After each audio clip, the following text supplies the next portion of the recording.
The emergency room doors exploded inward at 1:43 a.m., but it wasn't a gurney that came through first. It was 70 pounds of snarling Belgian Malinois, teeth bared, standing over a dying soldier's body like a demon guarding the gates of hell. Blood pooled beneath the stretcher. Rain hammered against the windows of Mercy Ridge Hospital in Seattle. And when the combat dog locked eyes with the night nurse everyone called too soft for trauma, the entire ER froze. Because somehow, impossibly, that animal recognized her. The same nurse they'd spent months trying to push out. The same woman they whispered wasn't cut out for real medicine. But what nobody knew, what they couldn't have known, was that before Sophia Calloway became the nurse they dismissed, she'd been the combat medic who'd survived missions that didn't exist on any official record. Before we dive in, I need your help. If this story pulls you in, stick with me until the very end, like, comment, and drop your city below so I can see just how far this tale travels. Now, let's begin. The coffee in Sophia Calloway's hand had gone cold 2 hours ago, but she kept holding the cup anyway because it gave her something to do with her hands when the other nurses walked past without speaking. Third night shift this week at Mercy Ridge Hospital, and the pattern hadn't changed. Dr. Patricia Hendricks brushed by without eye contact. Marcus Webb, the charge nurse who'd worked trauma for 15 years, stepped around her like she was furniture. Even the medical students seemed to know she occupied some invisible bottom rung nobody had bothered to explain to her. Sophia dumped the coffee in the break room sink and checked her reflection in the darkened window. 31 years old, blonde hair pulled back tight, scrubs that didn't quite fit right because she'd lost weight since moving to Seattle 6 months ago. She looked exactly like what she was, someone trying very hard to blend into a place that had already decided she didn't belong. Calloway? Hendricks appeared in the doorway, tablet in hand, expression flat. Bed 7 needs vitals. Then check on the appendectomy in recovery. I already did vitals 20 minutes ago, Sophia said. He's stable. Then do them again. Hendricks didn't look up from her screen. We follow protocol here. Every time. No shortcuts. The unspoken part hung in the air. Unlike wherever you came from. Sophia nodded and headed for bed 7, passing Marcus at the nurse's station. He was showing a new resident how to read an EKG, his voice patient and warm, the same voice he never used with her. She'd stopped trying to figure out what she'd done wrong. Maybe it was nothing. Maybe she just had one of those faces that reminded people of someone they didn't like. The ER was quiet for a Friday night, a few drunks sleeping it off in observation. An elderly woman with chest pain waiting for cardiology. A teenager who'd sliced his hand open doing something stupid with a pocket knife. Normal. Manageable. The kind of shift where nothing happened and everyone went home tired but unbloodied. Then the radio crackled. Mercy Ridge, this is Medic 7. Inbound with priority trauma. GSW to the chest and abdomen. Patient is military. Repeat, active military. Combat status. ETA 4 minutes. The charge nurse grabbed the radio. Copy Medic 7. Trauma 1 is ready. What's the status on the K9? Static. Then, the what? Dispatch said there's a dog with the patient. Military working dog. Is it secured? Another pause, longer this time. When the paramedic's voice came back, it sounded strained. Negative. The dog is... He's on the stretcher. Won't let us near the patient. We need animal control on standby. Hendricks swore under her breath and grabbed the phone, barking orders to security. Within 60 seconds, the ER transformed into controlled chaos. Trauma team assembling, equipment prepped, a surgical resident running in from upstairs still pulling on gloves. Sophia stayed at the periphery, waiting for instructions that probably wouldn't come. This was the kind of case the senior staff handled. High profile. Complicated. The exact opposite of vitals checks and appendectomy recovery. The ambulance screamed up to the bay doors. What happened next would replay in Sophia's memory for years, every detail sharp enough to cut. The doors burst open and 2 paramedics rushed in, but they weren't controlling the stretcher. They were flanking it, hands raised like they were approaching something explosive. On the gurney lay a man in tactical gear, blood soaking through the straps holding him down. And standing over him, teeth bared, ears flat against his skull, was the most terrifying animal Sophia had ever seen. The Belgian Malinois was massive, easily 70 pounds of muscle and scarring.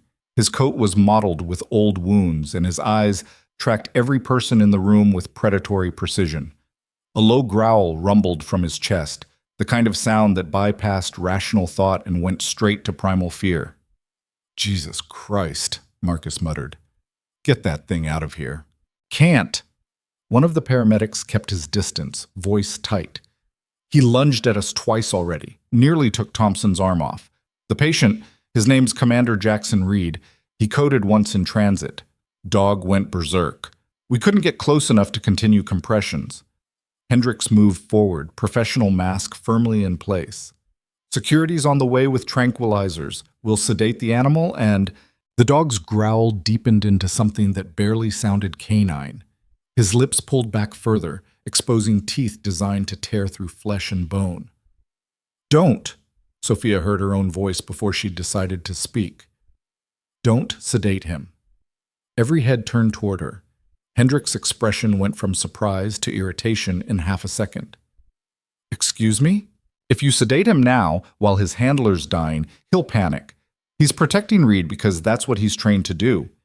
If you take that away—" Sophia stopped, realizing how insane she sounded. "He won't trust anyone here. You'll never get him away from the patient." "And you know this how?" Marcus's tone carried an edge Sophia hadn't heard before. "You a dog trainer now?"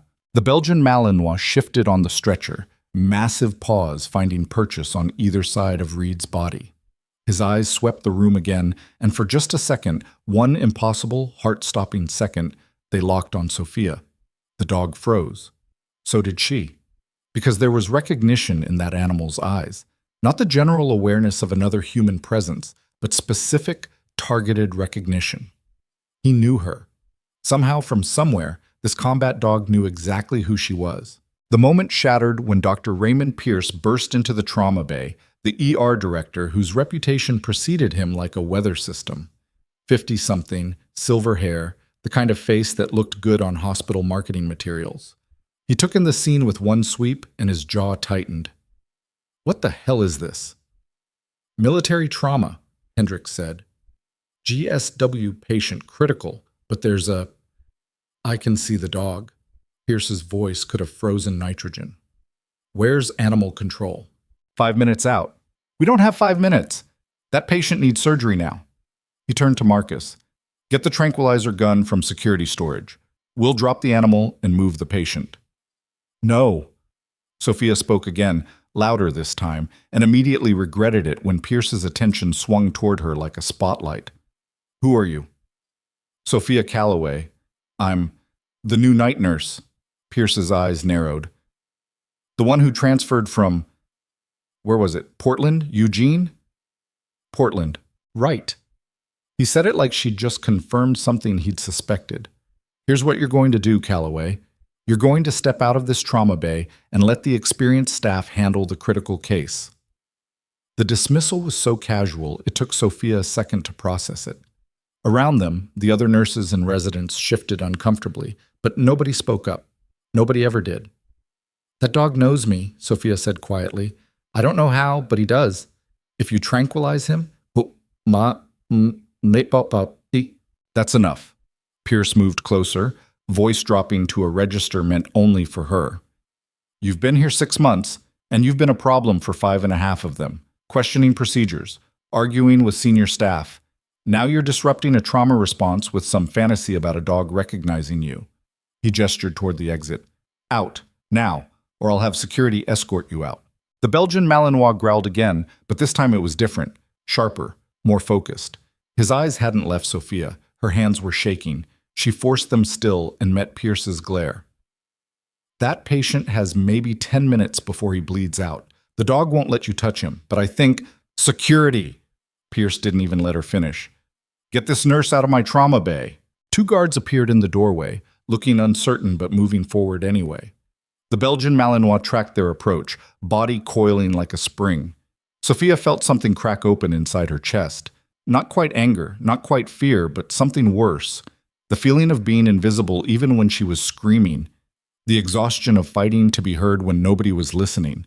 She turned toward the exit, shoulders tight, eyes burning with humiliation she refused to let show. That's when Commander Jackson Reed's vitals flatlined. The monitor's shriek cut through everything: conversation, tension, even the dog's growling.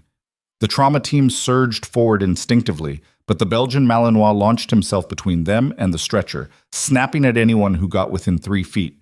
God damn it! Hendricks grabbed the crash cart. We can't do compressions with that animal in the way. Pierce snatched the tranquilizer gun from the security guard's hands and raised it toward the dog. The animal's eyes fixed on the weapon. His growl turned into something primal and terrifying, the sound of a creature that had killed before and would do it again without hesitation. Time crystallized. Sophia saw it unfold in slow motion, Pierce's finger tightening on the trigger, the dog coiling to attack, Marcus reaching for a sedative, Hendricks frozen with the defibrillator paddles, and behind all of it, Jackson Reed dying on a stretcher because the room was too busy fighting itself to save him. She moved without thinking, pushed past security, past the shocked residents, and yanked up her left sleeve in one sharp motion. The tattoo was faded now, worn by time and deliberately neglected, but still clear enough to read if you knew what you were looking for. Not the standard military insignia. Something else. A coiled snake over crossed medical caduceus, wrapped in chain-link fence wire. Below it, a single word in military stencil font, V-I-P-E-R. The Belgian Malinois saw it and went completely still. Not calm, still ready to attack, but frozen in recognition so profound it looked like he'd seen a ghost. Sophia kept her arm raised and her voice low. Stand down, soldier. The dog's ears came forward, his growling stopped. The entire trauma bay held its breath. That's a good boy. Sophia took one careful step closer to the stretcher. You've done your job. You protected him. Now, let us help.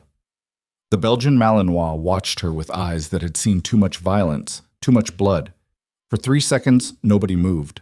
Nobody breathed. Then the dog dropped his head and stepped back from Jackson Reed's body.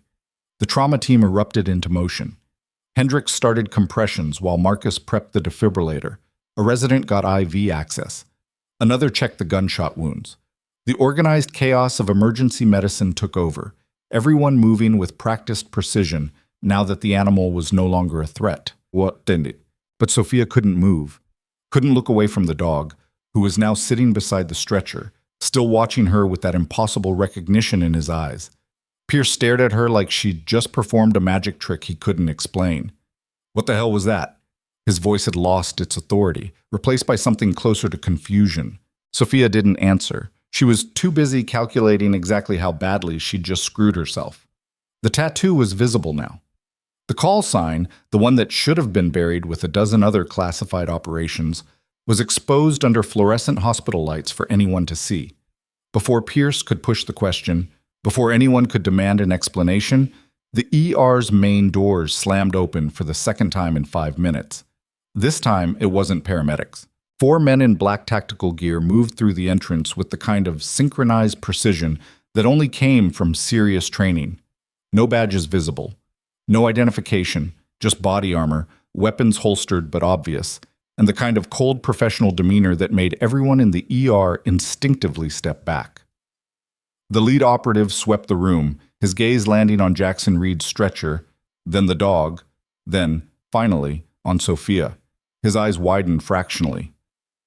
Calloway? She felt her stomach drop through the floor. Major. Her voice came out steady despite everything. I didn't know you were still active. I wasn't supposed to be. The man, Major Dylan Cross, though she'd known him by a different name years ago, moved closer, ignoring Pierce's sputtered protests about unauthorized personnel. What the hell are you doing here? Working. As a civilian nurse? I am a civilian nurse. Cross looked at the tattoo on her arm, then at the Belgian Malinois, who was now pressed against Sophia's leg like he'd found his handler, and something shifted in his expression. Jesus, you're telling me you've been in Seattle this whole time? 6 months and nobody knew? Nobody needed to know. Well, they need to know now. Cross gestured to his team. Lock down this ER. Nobody in or out without clearance, medical staff only. And even then, I want IDs verified. Pierce finally found his voice. You can't just commandeer my hospital. Actually, Major, we can. A woman's voice, sharp and authoritative, cut through the tension. Another operative stepped forward, pulling out federal credentials that made Pierce go pale. Defense Intelligence Agency. This facility is now under federal jurisdiction until further notice. Anyone who interferes will be detained. The ER descended into controlled pandemonium. Hospital security scrambled to comply with the lockdown orders. Nurses whispered urgently to each other. Hendricks kept working on Reed, but her eyes kept darting toward Sophia with questions she couldn't ask. Cross pulled Sophia aside, his hand on her arm firm enough to make it clear this wasn't optional. Talk, fast. How did you calm that dog? He knew me. From where? Sophia hesitated, glancing at the Belgian Malinois. The dog hadn't left her side, hadn't stopped watching her with those intelligent, scarred eyes. How many K9s survived the Istanbul extraction? Cross's face went blank. That's classified. Everything about Istanbul is classified. The op doesn't exist. None of us exist. So how the hell did Reed end up shot in Seattle with a Viper dog protecting him? That's what we're trying to figure out. Cross lowered his voice. Reed was investigating something. Weapons trafficking, we think, but he went dark 3 days ago. We found him 2 hours ago in an industrial district with 4 rounds in him and the dog standing guard. Whoever shot him is still out there. The implications crashed over Sophia like ice water. You think it's connected to the old operations? I don't know. But if it is, and if someone knows you're here, Cross didn't finish the sentence. He didn't have to. Across the trauma bay, Hendricks called out, "We've got him stabilized. Pressure's holding. He needs surgery, but he's alive." Relief flickered across Cross's face for just a second before the mask snapped back into place. Good. Get him prepped. I want a full security detail in that OR. Pierce pushed forward, frustration and confusion warring on his face. Someone want to tell me what's happening in my hospital? Who is this patient? Who are you people? And why does my night nurse apparently have a classified military tattoo? Cross ignored him, focusing on Sophia. We need to debrief you. Everything you remember about Viper, everyone you worked with, any connection that might explain why Reed ended up here. I don't know anything. Sophia kept her voice level, even as panic crept up her spine. I left that life 5 years ago. I've been civilian ever since. Clearly, someone disagrees. Cross gestured to the dog. That animal is Axel. He was Reed's partner for 3 years, and before that he was trained by the same handler who ran the K9 program in Istanbul, the handler you worked with, the one who... He stopped himself, but Sophia finished the thought in her head. The one who died in the explosion that ended Viper. Axel pressed closer against her leg, and she realized her hands were shaking again. This time she didn't bother hiding it. The ER doors opened once more, and this time everyone tensed. But it was just a hospital administrator, some assistant director Sophia had never met, looking pale and overwhelmed as he approached Pierce. We've got a problem, the administrator said. The media picked up the federal presence, news vans are setting up outside. They're asking about a shooting, military involvement, some kind of classified operation. Shut it down, Pierce's voice was steel. No statements, no information. Hospital counsel handles all press inquiries. But Sophia could see the calculation in his eyes. This wasn't going away. Whatever had brought Jackson Reed to this ER with 4 bullets and a combat dog, it was about to explode into something nobody could contain. Cross's radio crackled. Major, we've got a situation at the north entrance. 2 unmarked vehicles just pulled up. No plates. Occupants are armed and requesting entry. Requesting or demanding? Demanding, sir. They're claiming federal authority, but their credentials aren't scanning right. Sophia felt her blood go cold. That's not your backup. No. Cross's hand went to his sidearm. It's not. The lights in the ER flickered once, twice, then died completely. Emergency generators kicked in after 3 seconds of darkness, bathing everything in harsh red backup lighting. Alarms started wailing throughout the hospital, fire suppression systems, security alerts, patient monitors all screaming at once. Cross grabbed his radio. Report! What the hell just happened? Static. Then a voice, tight with tension. Sir, we've lost all external comms. Building's perimeter has been breached at multiple points. Armed hostiles moving through the lower levels. This isn't a blackout. Someone cut the power deliberately. Pierce went white. That's impossible. We have redundant systems. They cut those too. Cross was already moving, pulling Sophia with him. Get Reed to the OR now. Everyone else, secure positions. This is an active threat situation. Hendricks stared at the chaos around her, then at Sophia, and understanding finally dawned in her eyes. You knew this would happen. That's why you didn't want the dog sedated. That's why you... Gunfire erupted somewhere below them. Not the sharp cracks of handguns, but the heavier thump of tactical rifles. People screamed. More alarms joined the cacophony. Axel growled, a sound that vibrated through the floor, and pressed against Sophia hard enough to make her stumble. Cross pulled her behind the nurse's station as his team took defensive positions around the trauma bay. Stay down. Don't move until I... Major... The female DIA operative's voice cut through. We've got a problem. Building schematics show the OR is 2 floors up, but the elevators are locked down and the stairwells... She paused, listening to her earpiece. Stairwells are compromised. Hostiles control all the main routes. Then we hold here. Cross chambered around. Turn this trauma bay into a fortress until backup arrives. What backup? Pierce's voice had gone shrill. You locked down my hospital. Who's coming?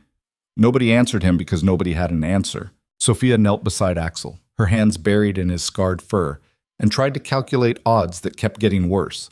Jackson Reed was stable, but needed surgery. The ER was under siege by an unknown force. Federal agents were surrounded. And somewhere in this building were armed operatives who wanted Reed dead badly enough to assault a hospital. She looked down at the tattoo on her arm, faded and half forgotten, and felt the weight of every decision she'd made to leave that life behind. The trauma bay doors shook as something heavy hit them from outside. Cross aimed his weapon at the entrance. Whatever comes through that door, we don't let it reach the patient. Clear? His team responded with silent nods. Professional, controlled, ready.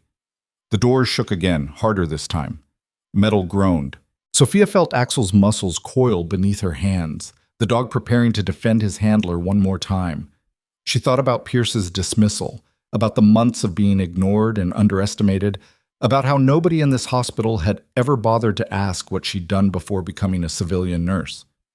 The doors buckled, and Sophia Calloway, the woman they'd called too soft for trauma, pulled up her sleeves and prepared for the kind of violence she'd promised herself she'd never face again.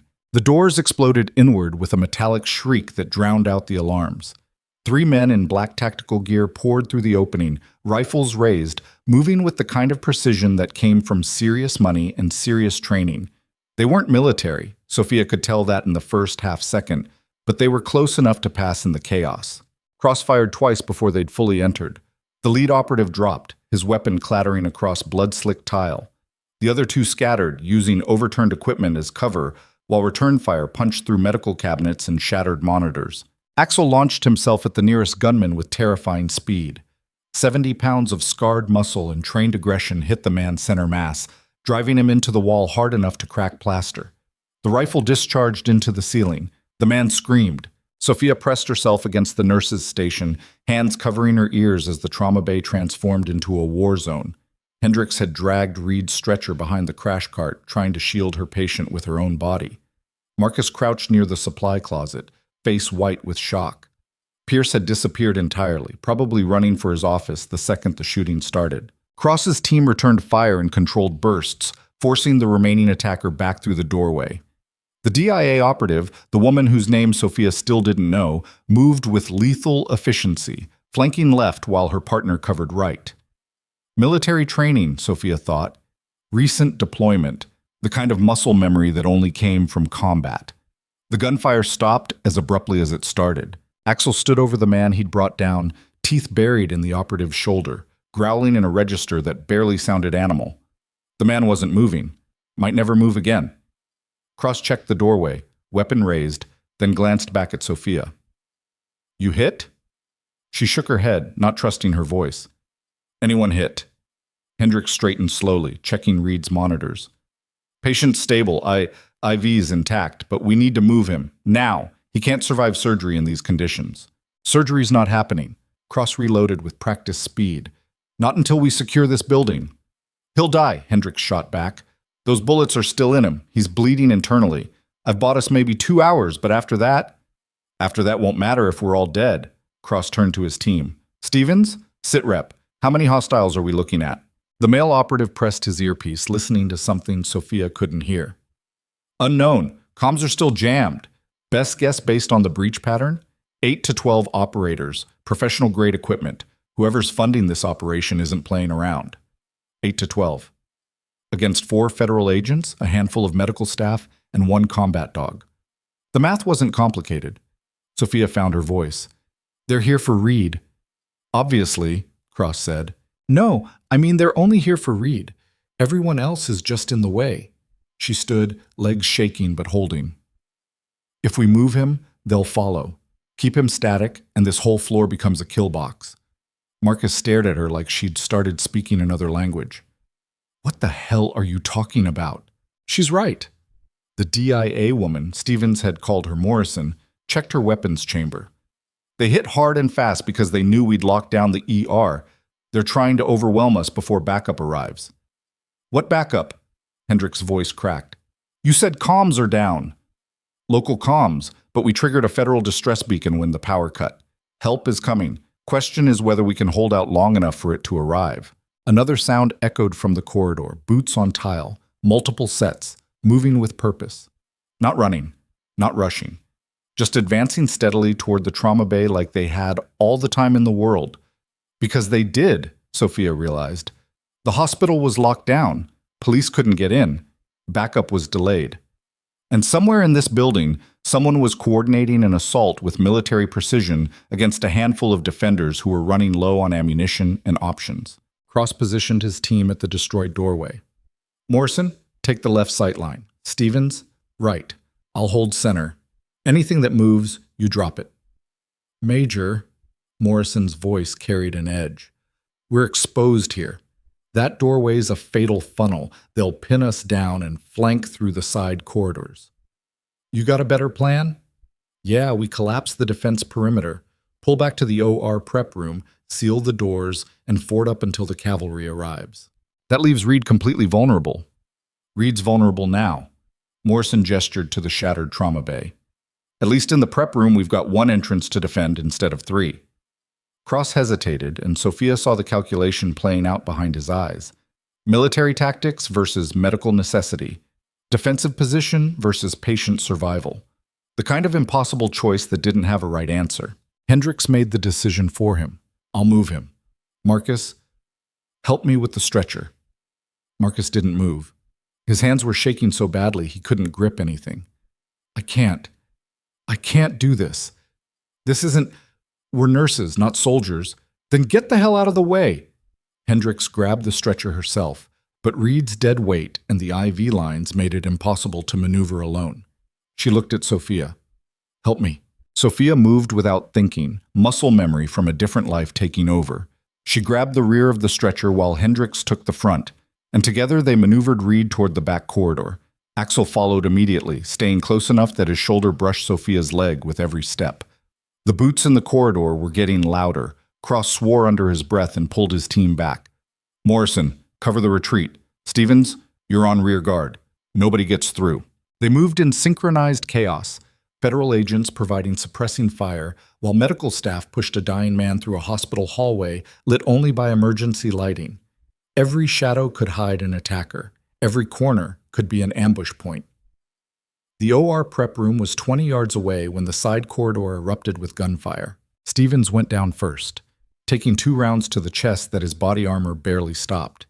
He hit the floor gasping, wind knocked out of him, weapons skittering away. Morrison returned fire blindly, forcing the attackers back while Cross grabbed Stevens by his tactical vest and dragged him toward cover. Sophia and Hendricks kept moving, had to keep moving. Reed's monitors were shrieking warnings, blood pressure dropping, heart rate climbing into dangerous territory. The man was dying in real time, and they were hauling him through a firefight like cargo. Another attacker appeared at the far end of the hallway, rifle raised, and Sophia saw the moment his eyes locked onto the stretcher. Time crystallized again. She saw his finger tightening on the trigger, saw the barrel aligning with Reed's head, saw Hendricks frozen in horror because there was nowhere to go, no cover to take, just an exposed hallway and a patient who couldn't survive another bullet. Axel moved faster than anything that size should have been able to move. The dog launched himself past the stretcher in a blur of fur and teeth, covering 15 feet in less than 2 seconds. He hit the gunman high, jaws closing around the man's weapon arm, and the rifle discharged into the ceiling as both bodies crashed to the floor. Cross put 3 rounds into the attacker's center mass while he was down. They reached the prep room and slammed the door behind them. Morrison shoved a supply cabinet against it while Stevens, still wheezing from the chest impacts, wedged a crash cart under the handle.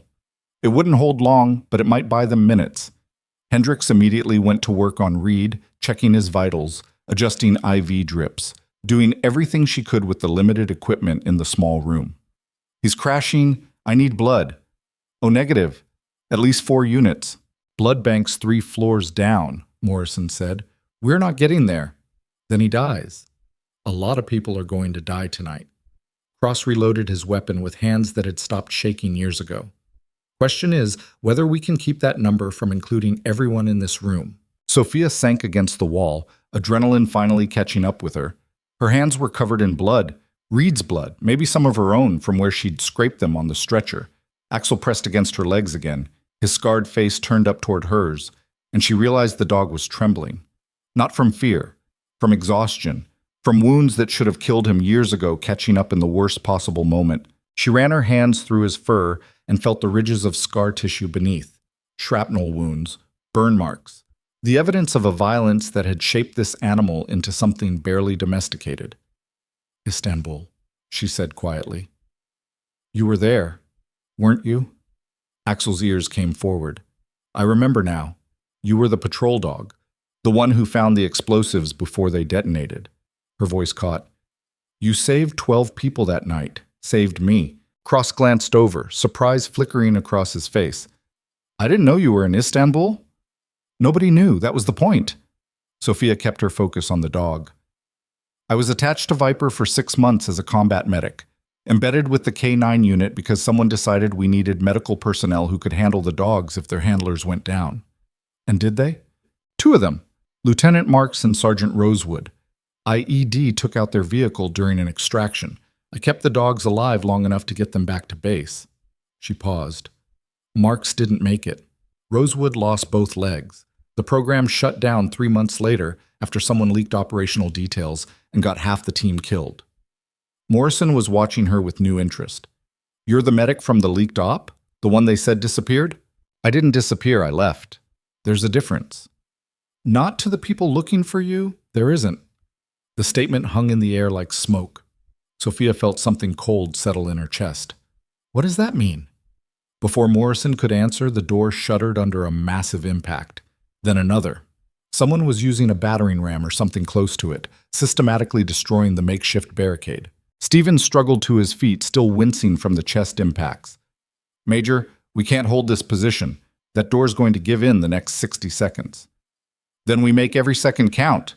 Cross checked his ammunition. 3 magazines left. Morrison? 2.5. Stevens?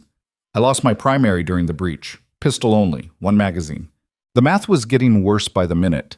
Even if backup arrived in the next 10 minutes, they'd be out of ammunition and options long before then. Sophia looked at Reed's pale face, at Hendricks working frantically to keep him alive, at the federal agents preparing for a last stand they probably wouldn't survive. She thought about the tattoo on her arm, about the call sign she'd left behind, about the promise she'd made to herself that she'd never be that person again. The door shuddered again. Wood began to splinter. She stood up. There's another way out. Cross didn't look away from the door. We checked. This room has 1 entrance. Not for patients. Sophia moved to the back wall, running her hands along what looked like solid panels. For bodies. Every prep room connects to the morgue transport system. Old hospital design. They didn't want to move corpses through public hallways. Morrison's eyes widened. You're saying there's a hidden passage? I'm saying there's a service corridor that runs behind these walls. It's tight and it's dark and it hasn't been used in years, but it connects to the loading docks in the basement. And you know this how? Because I spent my first week here learning every exit route in this building. Sophia found the seam she was looking for and pressed hard. A panel clicked and swung inward, revealing a narrow passage that smelled of dust and decay. Habit from the old job. Always know how to get out. Cross stared at the opening, then at her. Something shifted in his expression, not quite respect, but close. Can we move the stretcher through there? If we're careful. The door finally gave way with a crack like breaking bones. The supply cabinet toppled. The crash cart went flying. Go! Cross grabbed Hendricks and physically shoved her toward the passage. Morrison, take point. Stevens, help with the patient. Move. They moved in controlled panic, abandoning the prep room seconds before armed operatives poured through the destroyed doorway. Morrison squeezed into the passage first, weapon raised, clearing the darkness ahead. Sophia and Hendricks maneuvered Reed's stretcher through the opening at an angle that made every second feel like an eternity.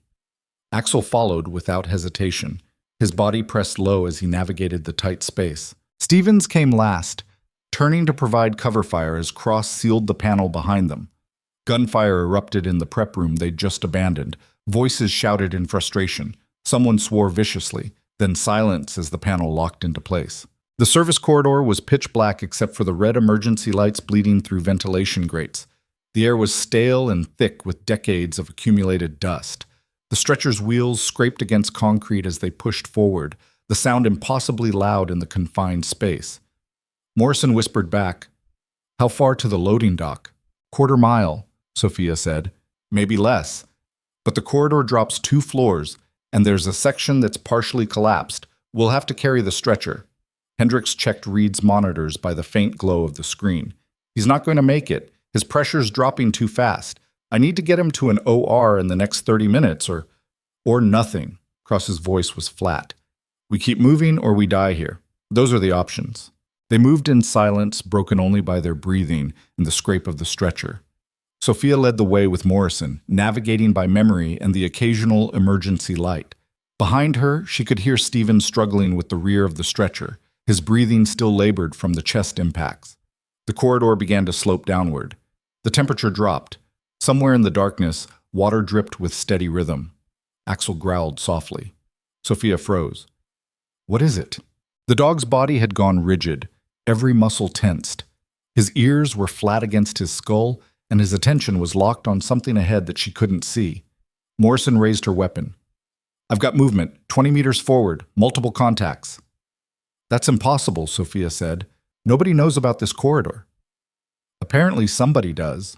Flashlight beams cut through the darkness ahead, swinging back and forth in search patterns. At least 3 lights. Maybe more.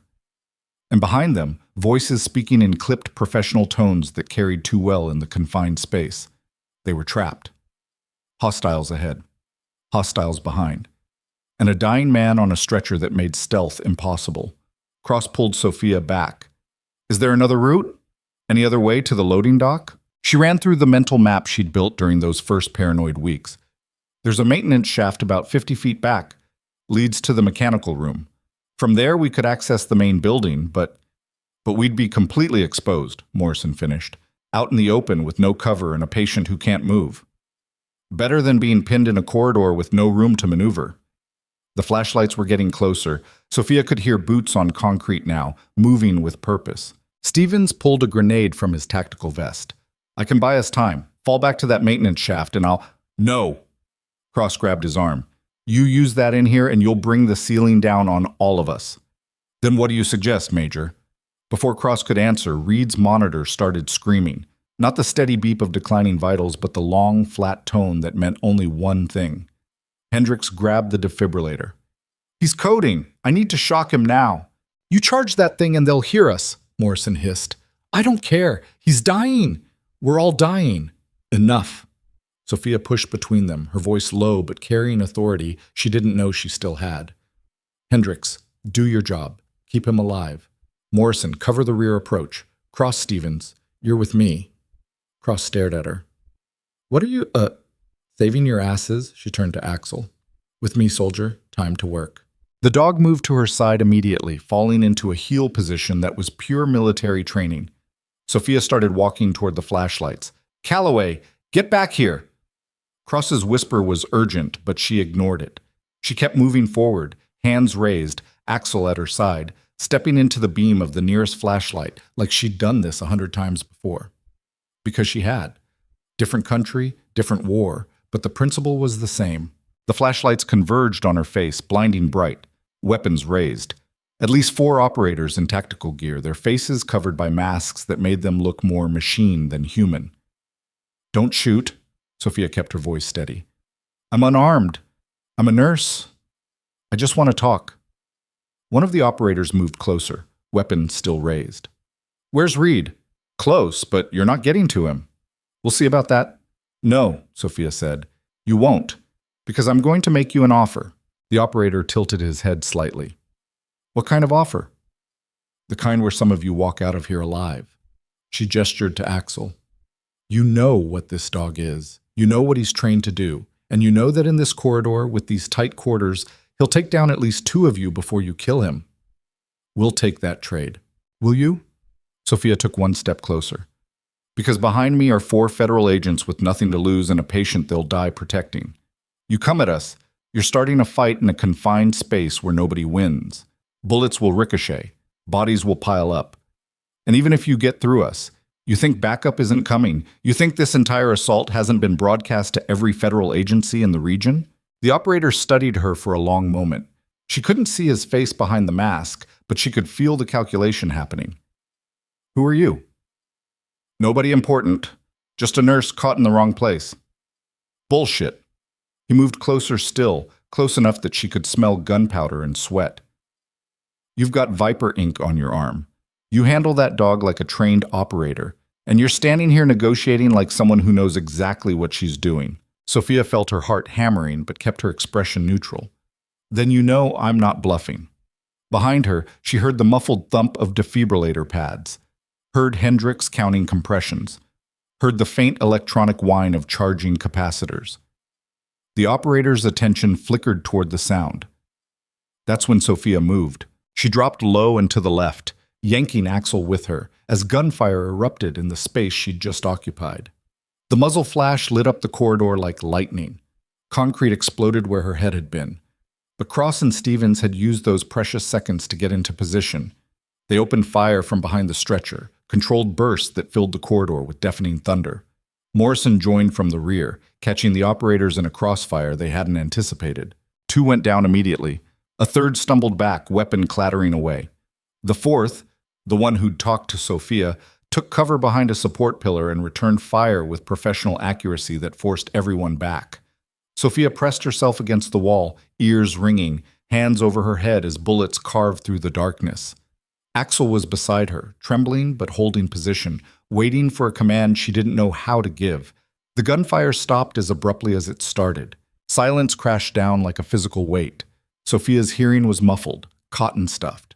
She could taste cordite and dust. Cross moved forward cautiously, weapon raised, checking the bodies. Clear, 3 down, 1 got away. Which means he's reporting our position. Morrison helped Stevens to his feet. We've got maybe 2 minutes before this corridor is flooded with hostiles. Hendricks' voice cut through, shaking but determined. I've got him back, sinus rhythm. But he's barely holding on.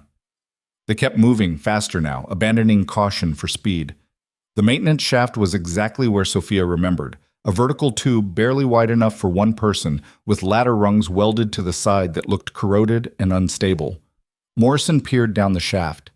This goes straight down 50 feet. How are we getting the stretcher through? We're not. Cross started stripping equipment off the stretcher. We carry him. Stevens shook his head. That shaft won't hold 2 people. Rungs look like they'll snap under 1 person's weight. Then we make multiple trips. There's no time. They were all looking at each other with the kind of desperate calculation that came right before impossible decisions. Someone would have to stay behind to lower Reed down the shaft. Someone would have to go first to receive him at the bottom. And someone would have to provide cover when the hostiles inevitably found them. Sophia looked at the shaft, at Reed's unconscious body, at the federal agents arguing about physics and time. Then she looked at Axel. The dog was watching her with those intelligent eyes, waiting, always waiting for someone to tell him what his purpose was. I'll take Reed down, she said. Morrison goes first to catch him. Stevens, you and Cross provide cover. Once we're down, you follow. That leaves you exposed if they find us, Cross said. Everything leaves someone exposed. At least this way Reed has a chance. Nobody had a better plan. Morrison dropped into the shaft first, descending rapidly despite the corroded rungs. She called up after 20 seconds. I'm down. Send him. Getting Reed into the shaft was a nightmare of physics and improvisation. They had to maneuver his unconscious body vertical, support his head and injured torso, keep the IV lines from tangling. Hendricks worked frantically to disconnect monitors and stabilize him for the descent. Sophia took most of his weight, bracing herself at the shaft's edge, while Cross and Stevens lowered from above. Reed was dead weight. Literally might be dead weight soon if they didn't move faster. And her arms were screaming within seconds. She descended one agonizing rung at a time, Reed's body pressed against hers, blood soaking into her scrubs. The shaft was so narrow she could barely move. Every rung felt like it might give way. Above her, Axel whined softly, confused about why he couldn't follow. Halfway down, she heard voices echoing from the corridor above. "Major, we've got company!" Stephen's shout was muted by the shaft, but urgent enough to make Sophia's blood freeze. Gunfire erupted, concrete dust rained down from above. "Keep moving!" Cross's voice. "Don't stop!" Sophia kept descending, arms burning, legs shaking, Reed's weight threatening to pull them both into freefall. The rungs were slick with something she didn't want to identify. Her grip kept slipping. Morrison called up, 10 more feet! The shaft filled with the thunder of gunfire above. She heard Axel barking, not growling, but the sharp alert bark that meant threat, threat, threat. Heard Stevens shouting something she couldn't make out. Heard Cross returning fire in controlled bursts. 5 more feet. Her hand closed around a rung that wasn't there. She dropped 6 inches before her other hand caught, jarring her entire body. Reed slipped. She grabbed him desperately, fingers tangling in his tactical vest, barely keeping them both from falling. Morrison reached up and grabbed Reed's legs. "I've got him! Let go!" Sophia released her grip and dropped the final 3 feet, landing hard enough to buckle her knees. Morrison was already dragging Reed away from the shaft, checking his vitals by flashlight while Sophia gasped for air she couldn't seem to find. Above them, the gunfire had stopped. Not tapered off, just stopped completely. That was worse somehow. "Cross him!" Morrison called up the shaft. "Stevens, report!" Silence. Then a single bark echoed down the shaft. Axel's voice, sharp with distress. "Major, if you can hear me, we're moving to the loading dock." Morrison grabbed Sophia's arm. "We can't wait. Help me with Reed." "But they're buying us time. Don't waste it."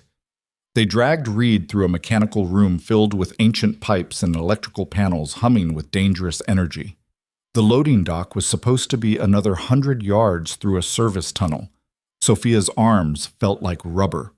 Her legs were threatening to give out completely. Reed's eyes fluttered open. For just a second, he focused on Sophia's face, and something like recognition flickered there. "Viper," he whispered. "You're the medic.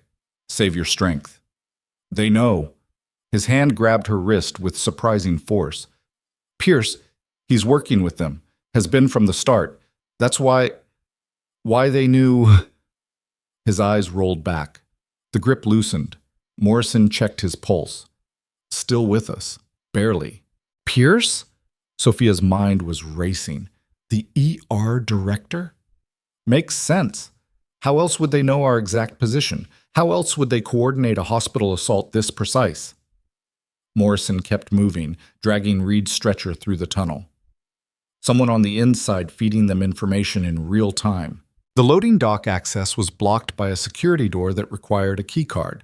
Morrison pulled out some kind of electronic override device, but her hands were shaking badly enough that she kept dropping it. Sophia took it from her. "Let me." She'd used these devices before. Different lifetime, different continent, but the principle was the same. 10 seconds, and the lock clicked open. The loading dock was exactly as abandoned as she'd hoped. Concrete bay, rusted rolling doors, a single flickering light that barely penetrated the darkness. Rain hammered down outside, visible through gaps in the doors. And standing in the shadows near the emergency exit was Dr. Raymond Pierce, a cell phone pressed to his ear. He looked up as they entered. His eyes widened. The phone dropped from his hand. "You're supposed to be dead," he said. Morrison raised her weapon.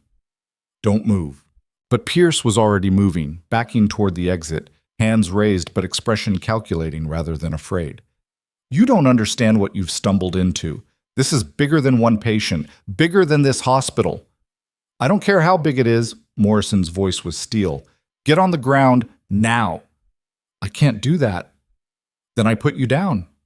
Pierce smiled, actually smiled, And that's when Sophia saw the explosive vest strapped beneath his shirt. The detonator was in his right hand, thumb hovering over the trigger. "Here's what's going to happen," Pierce said calmly. "You're going to put down that weapon and step away from Commander Reed.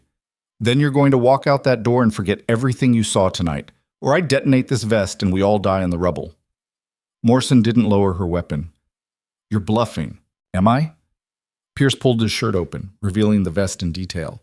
Professional grade, military spec. Enough explosive to collapse half the basement. "I've got nothing to lose. They already put a termination order on me. Too much exposure, too many loose ends, so either I deliver Reed's body and buy my way back in, or I take everyone with me." Sophia felt the world narrowing to this single moment. Pierce with his finger on a literal trigger, Morrison with a weapon that wouldn't matter if those explosives detonated, and Reed bleeding out on a stretcher between them. The rain hammered louder. Somewhere in the distance, sirens wailed. Pierce's thumb pressed down fractionally. "Last chance, walk away or—" The rolling door behind him exploded inward as a black SUV crashed through it at 40 miles per hour. Pierce didn't even have time to scream. The SUV hit him doing 40, crushing him against the loading dock wall with a sound like wet concrete breaking. The detonator flew from his hand, spinning through the air in what felt like slow motion before clattering harmlessly across the floor 10 feet away. The vehicle's engine roared once more, then died. Steam hissed from the crumpled hood. The driver's door kicked open and Cross stumbled out, blood running down the side of his face, Axel leaping out behind him. "Vest!" Morrison screamed. "He's got a—" "I know!" Cross was already moving, grabbing the detonator before Pierce's twitching body could reach for it. He ran toward the emergency exit and hurled the device into the rain. It disappeared into darkness. Nobody breathed for 3 seconds. No explosion, just rain hammering on concrete and Pierce's labored breathing as he tried to move limbs that would never work right again. Sophia's legs finally gave out. She sat down hard on the cold floor, hands shaking so badly she had to clasp them together. Morrison was checking Reed's vitals with mechanical efficiency, but her face had gone pale as paper. Cross leaned against the SUV, one hand pressed to his bleeding temple. "Stevens didn't make it. They came through the shaft right after you dropped. He bought us 30 seconds. His voice was flat, empty of everything except exhaustion. "Axel and I took the maintenance elevator. Figured we'd beat you here." "You figured right." Morrison's voice cracked on the last word. Axel walked over to Sophia and pressed his scarred head against her chest. She wrapped her arms around him without thinking, burying her face in his fur, trying to stop the shaking that had taken over her entire body. Pierce coughed wetly. Blood bubbled from his mouth. "Doesn't matter. You're all dead anyway." Cross moved to stand over him. "Who gave the order? Who's running this operation? Bigger than you think?" Pierce's eyes were glazing. "Military contracts, offshore accounts. Reed found the shipping manifests. Proof of everything." "What manifests? Where?"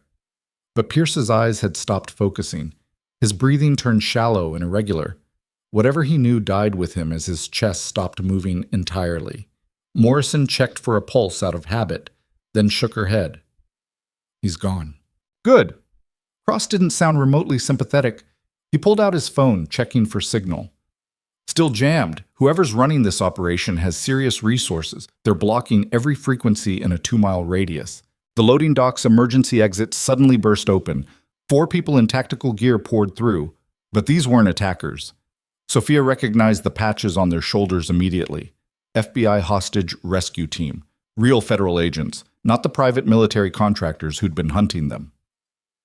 The lead agent swept the room with his weapon, then lowered it when he saw Cross. "Major Cross? We got the distress beacon. What's the situation?" "Hostile force inside the hospital. At least 6 operators still active. Unknown number of casualties. We've got 1 critical patient who needs immediate evac and surgical intervention." Cross gestured to Reed. "This is Commander Jackson Reed. Someone tried to assassinate him tonight." The FBI agent spoke into his radio, calling for medical teams and tactical backup. Within 2 minutes, the loading dock transformed into a command center. Agents establishing perimeter security, medics taking over Reed's care for Morrison, someone wrapping a pressure bandage around Cross's head wound. Sophia sat against the wall, still holding Axel, watching it all happen like she was viewing it through glass. Her scrubs were soaked with blood and rain and concrete dust. Her hands had finally stopped shaking, but now they felt numb and distant, like they belonged to someone else. A paramedic crouched beside her. "Ma'am, are you injured?" She shook her head. "You're covered in blood." "Not mine." The paramedic checked her anyway, professional and thorough, while Sophia stared at nothing and tried to process the last 3 hours. Tried to understand how a normal night shift had turned into a war zone. Tried to figure out why Jackson Reed's investigation into weapons trafficking had nearly gotten everyone in this hospital killed. The FBI agent was talking to Cross, voices low but urgent. Sophia caught fragments. Coordinated assault on a civilian facility. Federal crimes. Need a full debrief. Reed was being loaded into an ambulance, still unconscious, vitals stabilized enough for transport. Morrison climbed in with him, weapon still drawn, not taking any chances. The ambulance screamed away into the rain with a full FBI escort. More agents were flooding into the hospital now, clearing rooms, securing the building floor by floor. Gunfire echoed from somewhere upstairs. Brief exchange, then silence. The tactical contractors who'd assaulted the ER were either dead or in custody. The siege was over. Sophia felt like she should be relieved. Instead, she just felt hollow. Cross sat down beside her, holding an ice pack to his head. "You did good tonight." "Stevens is dead." "Stevens was doing his job. Same as the rest of us." He paused. "Same as you." "I'm not a federal agent. I'm a nurse." "Tonight you were both." He studied her face. "I need to ask you something. Pierce said Reed found shipping manifests, proof of the trafficking operation. Did Reed say anything to you about where those documents might be?" Sophia tried to remember Reed's whispered words in the tunnel. "He said Pierce was working with them from the start. That's all. Nothing about files, data, physical evidence?" "If he had evidence, he wouldn't have been carrying it during a covert investigation. He would have hidden it somewhere safe." Cross nodded slowly.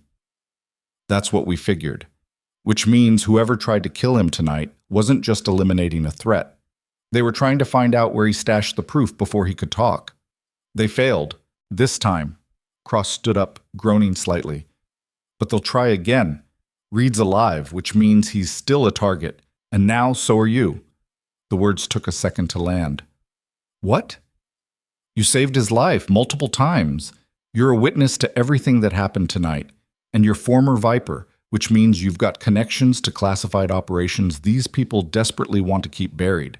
He offered her a hand up. "You're not safe here anymore." Sophia let him pull her to her feet, legs unsteady. "Where am I supposed to go?" "Protective custody. FBI's already arranged it. You'll be moved to a secure location until we figure out who's behind this and how deep it goes." "I have a job, a life." "You had a life?" Cross's voice wasn't unkind, just honest. "The second that dog recognized you, everything changed. These people don't leave loose ends." Axel pressed against her leg again. She looked down at the scarred Belgian Malinois who'd saved her life at least twice tonight, and something clicked into place. "What happens to him?" "Standard protocol is to return military working dogs to their unit for, He doesn't have a unit anymore. His handler's in surgery. The program he was trained for doesn't officially exist." Sophia felt anger stirring beneath the numbness. "You're going to warehouse him somewhere while bureaucrats decide his fate." Cross didn't deny it. "No." Sophia's voice was flat. "He comes with me." "That's not how it works." "Then change how it works." She met his eyes. "I'm going into protective custody for an investigation I didn't ask to be part of. The least you can do is let me keep the dog who's been protecting me all night." Cross started to argue, then stopped. Something in Sophia's expression made him reconsider. "I'll see what I can do. No promises." The FBI agent approached, holding a tablet. "Major, we've completed the initial sweep. 18 confirmed hostile casualties inside the hospital, 3 additional suspects in custody. We're still processing the scene, but it's definitely a professional operation. Military-grade weapons, encrypted communications, coordinated breach protocols. Any ID on the operators?" "The EAT. Most had no identification. The ones we're running prints on. They're coming back as former special forces. Contractors working for a security firm called Aegis Solutions Group." Cross's expression went carefully neutral. "Never heard of them." "Most people haven't. They're a shell company registered in the Cayman Islands. But according to financial records we're pulling, they've got DoD contracts worth hundreds of millions. Logistics, transport, security for overseas operations. Let me guess, Sophia said quietly. Humanitarian missions. The FBI agent looked at her in surprise. How did you know? Because that's the perfect cover for weapons trafficking. You move relief supplies into conflict zones, but half the cargo is guns and ammunition. You have military authorization, diplomatic immunity, and nobody questions humanitarian shipments. She felt sick saying it out loud. It's not even creative, it's just effective. Cross was staring at her. Reed told you that? Reed didn't have to. I saw it in Istanbul. Crates marked as medical supplies that weighed 3 times what they should. Shipments with security details that looked more like armed convoys. Everyone knew something wasn't right, but the orders came from so high up that asking questions was career suicide. She paused. 2 people who asked questions ended up dead in training accidents. The FBI agent typed rapidly on his tablet. We need a formal statement. Everything you remember about Istanbul, the Viper program, anything that might connect to this operation. She's giving statements after she's been cleared by medical, Cross said, and after she's had about 12 hours of sleep. Major, with all due respect, this is a priority investigation. With all due respect, she just saved a federal witness and survived a terrorist assault on a civilian hospital. She'll give you statements when I say she's ready. Cross's voice carried the kind of authority that ended arguments. Now get her transport to the safe house before someone realizes she's still alive. The agent looked like he wanted to protest, but thought better of it. He walked away, already speaking into his radio. Sophia felt exhaustion crashing over her in waves. I need to call my supervisor. Tell them I'm not coming back to work. Already handled.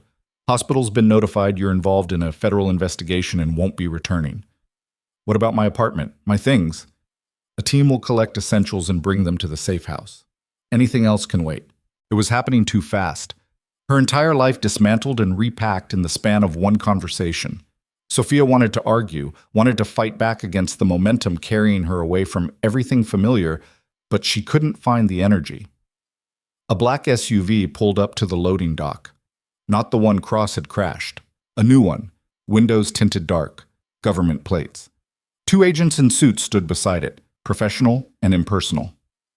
That's your ride, Cross said. They'll take care of you. Sophia started toward the SUV, then stopped. What about Reed when he wakes up? What about him? Tell him I kept him alive. Tell him the nurse everyone dismissed as too soft for trauma work is the reason he's not in a morgue right now. She felt something sharp in her chest. Tell him that matters. Cross nodded once. I will. She climbed into the SUV with Axel. The agents didn't protest the dog's presence. Maybe Cross had already cleared it, or maybe they just didn't care. The doors closed. The vehicle pulled away from the hospital, windshield wipers fighting the rain. Sophia looked back through the rear window. Mercy Ridge Hospital was lit up like a crime scene. Police lights, emergency vehicles, agents swarming through every entrance. The place where she'd worked for 6 months trying to build a quiet, normal life. Gone now. All of it gone. The safe house turned out to be a nondescript rental in a residential neighborhood 40 minutes outside Seattle.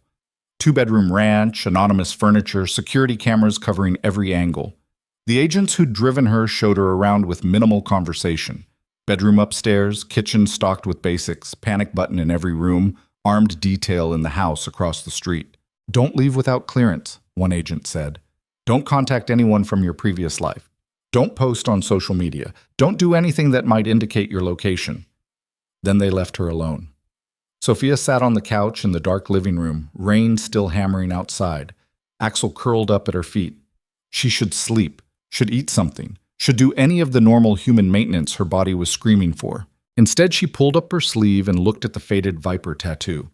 Traced the snake and medical symbols with one finger. Tried to remember who she'd been when she'd gotten this ink.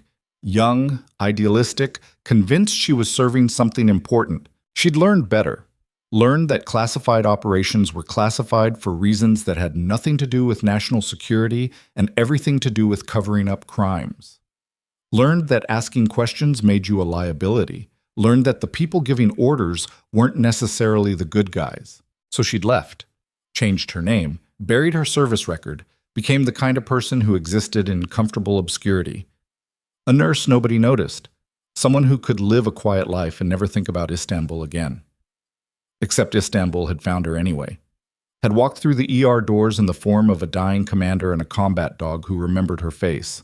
Her phone, a temporary burner the FBI had given her, buzzed with a text message. Unknown number. This is Major Cross. Reed's out of surgery. Stable condition. Doctors say he'll make a full recovery. Thought you'd want to know. She stared at the message for a long time before typing back. Sophia. Thank you. 3 dots appeared, indicating Cross was typing, then disappeared, then appeared again. Cross. You asked me to tell Reed something. I did. His response was that he already knew.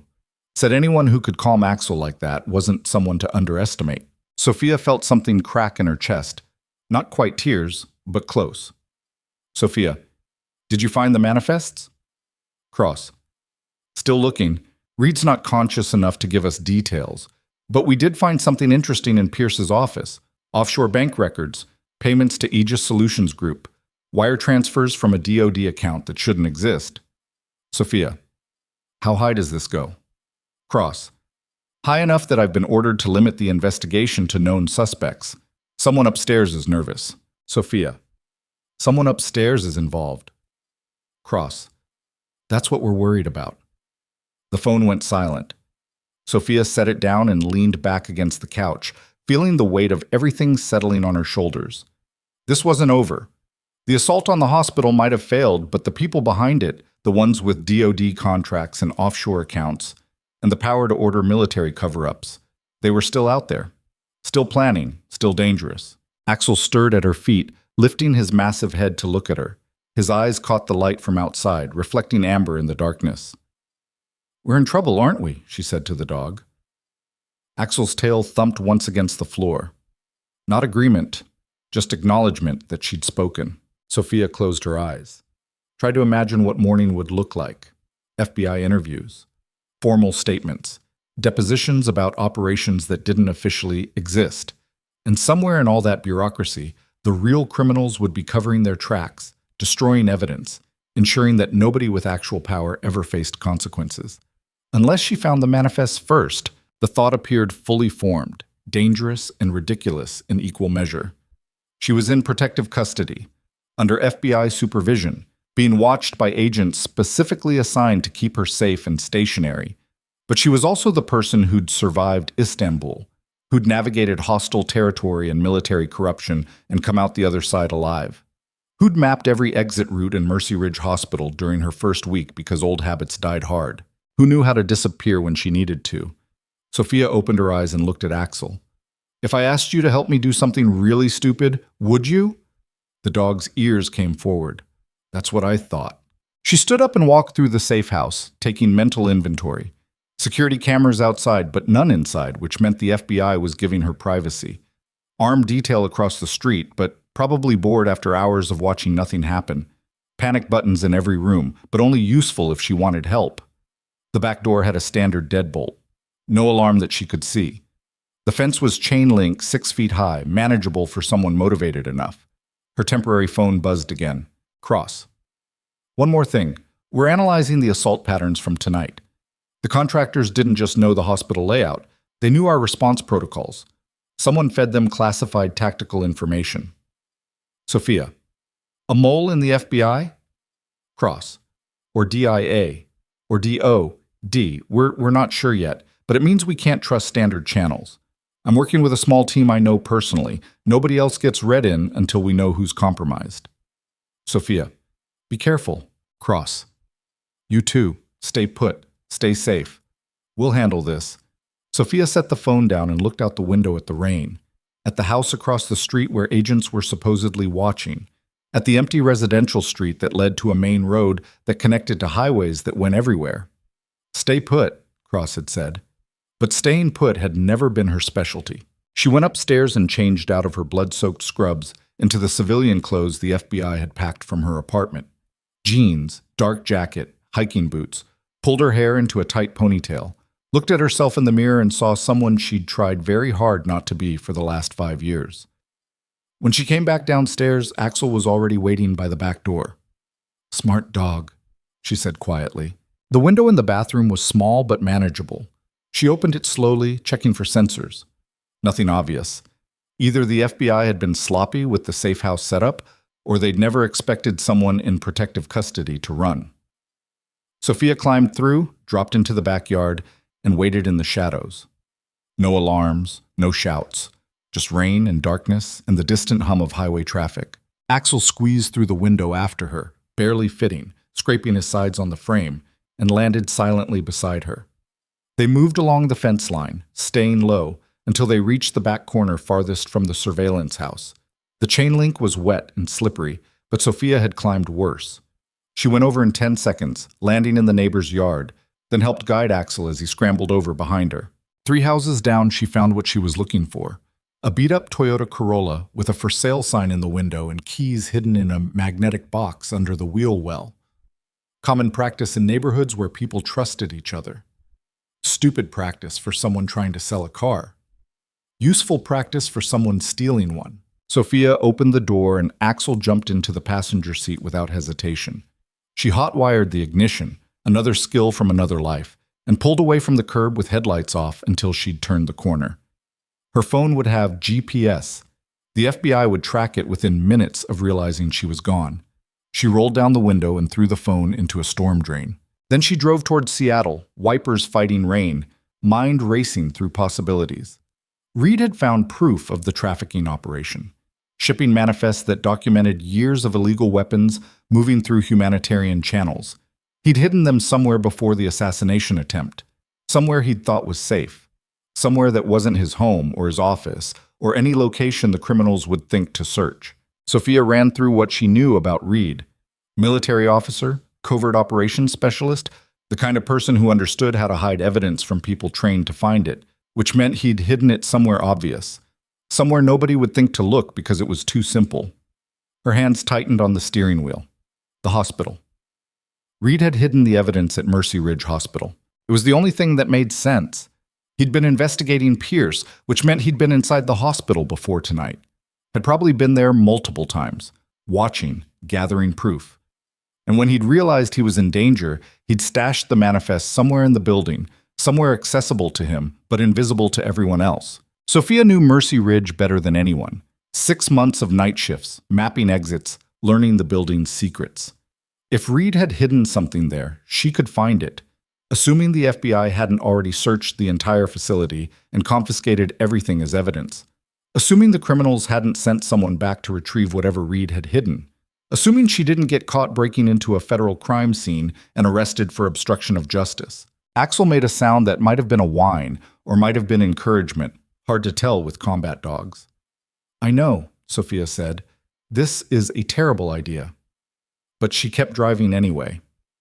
The hospital came into view 20 minutes later, still lit up, still surrounded by police vehicles, but fewer than before. The initial response was winding down. Investigators were processing evidence inside, but the perimeter had relaxed slightly. Sophia parked 3 blocks away and studied the building. The main entrances would be guarded.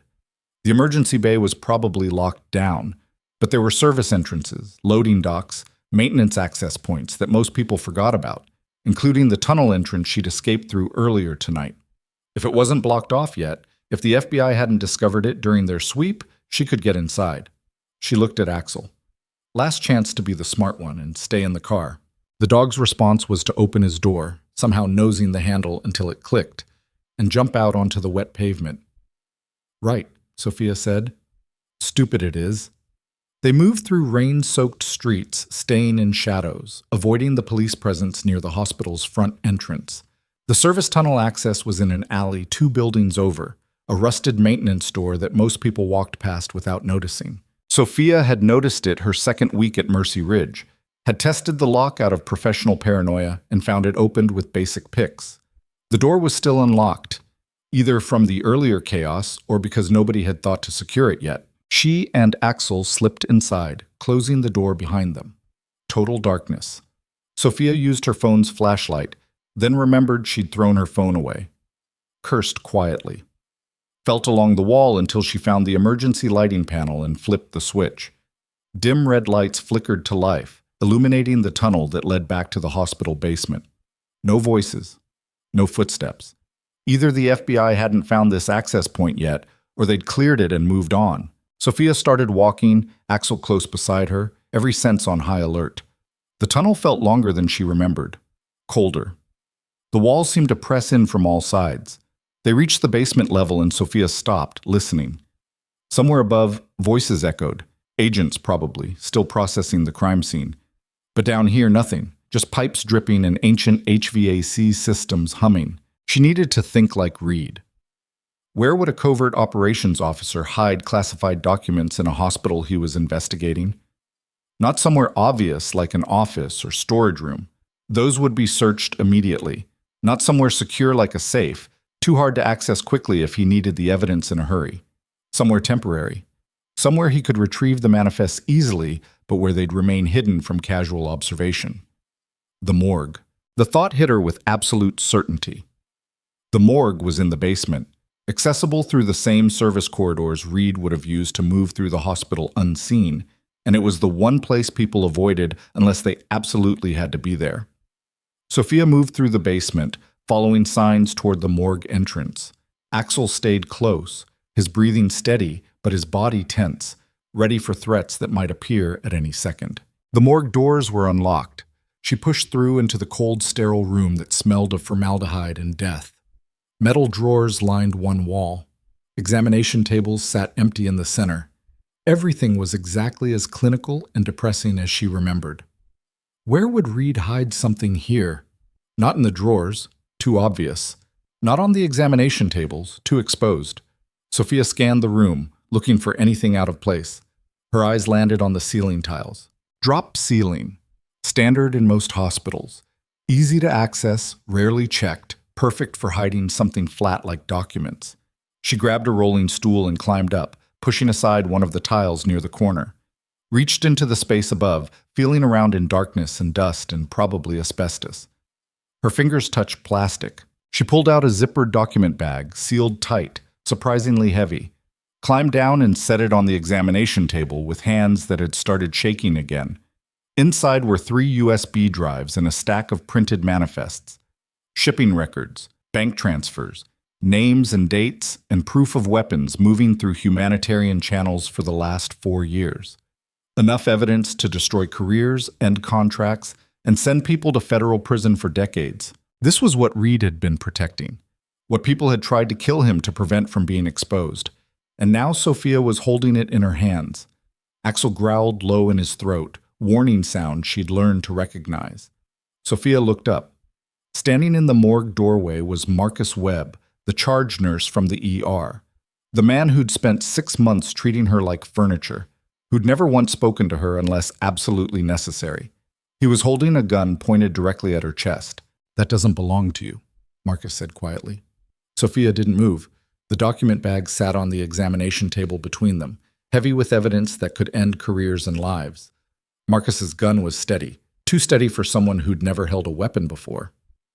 "You're not a nurse," Sophia said. "I am, just not only a nurse." Marcus stepped further into the morgue, closing the door behind him with his free hand. "Same as you, I guess. Funny how that works." Axel's growl deepened, muscles coiling beneath scarred fur. Marcus's eyes flicked to the dog for half a second. "Tell him to stand down or I shoot him first." "You shoot him and you die before your second bullet clears the chamber." Sophia's voice came out calmer than she felt. "He's faster than you think." "Then we're all taking chances tonight." Marcus moved sideways, angling for a better position. "Put the bag down. Step away from it. Do it now." Sophia's hand stayed on the bag. "How long have you been working for them?" "Long enough to know Reed was getting too close. Long enough to feed Pierce information about federal response protocols." He smiled without warmth. "Long enough to make sure you stayed exactly where they wanted you. Invisible, dismissed, someone nobody would listen to if you started asking questions." The pieces fell into place with sick clarity. 6 months of being ignored, of having her expertise questioned, of being treated like she didn't belong. It hadn't been random cruelty or workplace politics, it had been deliberate isolation. "You made sure nobody trusted me," Sophia said. "I made sure nobody saw you. Big difference. Can't be a witness if you're furniture." Marcus gestured with the gun. "Now the bag." Last time I'm asking. Sophia calculated angles and distances. Marcus was 8 feet away. Axel could cover that in under 2 seconds. But the gun was already aimed and Marcus had his finger on the trigger. Even if the dog took him down, the weapon would discharge. Might hit her. Might hit Axel. Might ricochet off metal examination tables and kill them both. She needed him talking, needed him distracted. Who gave the orders? Pierce? Pierce was middle management, useful for access and information, but he didn't run anything. Marcus's jaw tightened. The people running this operation don't work in hospitals. They work in offices with government seals and security clearances and enough power to make problems disappear. DoD contractors, among others. You think Aegis Solutions Group operates without military oversight? You think weapons trafficking happens on that scale without someone official looking the other way? He laughed bitterly. Reed thought he could expose it. Thought gathering evidence and playing whistleblower would matter. Didn't understand that the people he was investigating owned the channels he'd report through. Sophia felt cold spreading through her chest. You're saying the investigation is compromised. I'm saying there is no investigation. Just containment. Reed gets eliminated. The manifests disappear.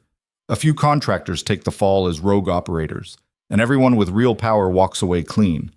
Marcus took another step closer. Now give me the bag or I put a bullet in your head and take it anyway. Axel launched before Sophia could give the command. 70 pounds of combat-trained muscle and fury covered 8 feet in the time it took Marcus to shift his aim. The gun went off, deafening in the enclosed space, but the bullet went wide, punching through ceiling tiles as Axel's jaws closed around Marcus's wrist. Marcus screamed. The gun clattered to the floor. They went down together in a tangle of limbs and teeth and violence. Sophia grabbed the weapon and pointed it at the struggling mass of dog and human. Couldn't get a clean shot. Couldn't risk hitting Axel. Couldn't... Marcus got a hand free and drove his fist into the dog's ribs. Axel yelped but didn't release. Just bit down harder, shaking his head like he was tearing apart prey. The morgue door burst open. 3 FBI agents poured through, weapons raised, shouting commands that overlapped into chaos. Federal agents! Drop the weapon! Get the dog off him! Hands where we can see them! Sophia set the gun down carefully and raised her hands. The dog's protecting me. The man he's attacking tried to kill me. One agent grabbed Axel's collar, trying to pull him off. The dog growled and held position, jaws still locked on Marcus's wrist. The agent pulled harder. Axel finally released, backing up against Sophia's legs, blood on his muzzle. Marcus was sobbing, cradling his mangled arm. She attacked me. She broke into the morgue and tried to steal evidence. That evidence. Sophia pointed to the document bag. Shipping manifests proving weapons trafficking through DoD humanitarian contracts. Commander Reed hid them here before the assassination attempt. Marcus was trying to retrieve them for whoever ordered the hit. The lead agent, a woman Sophia didn't recognize, picked up the bag and unzipped it. Her expression went carefully neutral as she examined the contents. How did you know these were here? I didn't. I guessed. Sophia kept her hands raised even though nobody was pointing weapons at her anymore. Reed needed to hide proof somewhere accessible but not obvious. The morgue made sense. And you decided to retrieve them yourself instead of reporting this to the federal agents assigned to protect you? I decided I couldn't trust anyone until I knew how deep the corruption went. She looked at Marcus, still crying on the floor. Turns out that was the right call. The agent spoke into her radio. This is Morrison. I need evidence collection and medical to the basement morgue.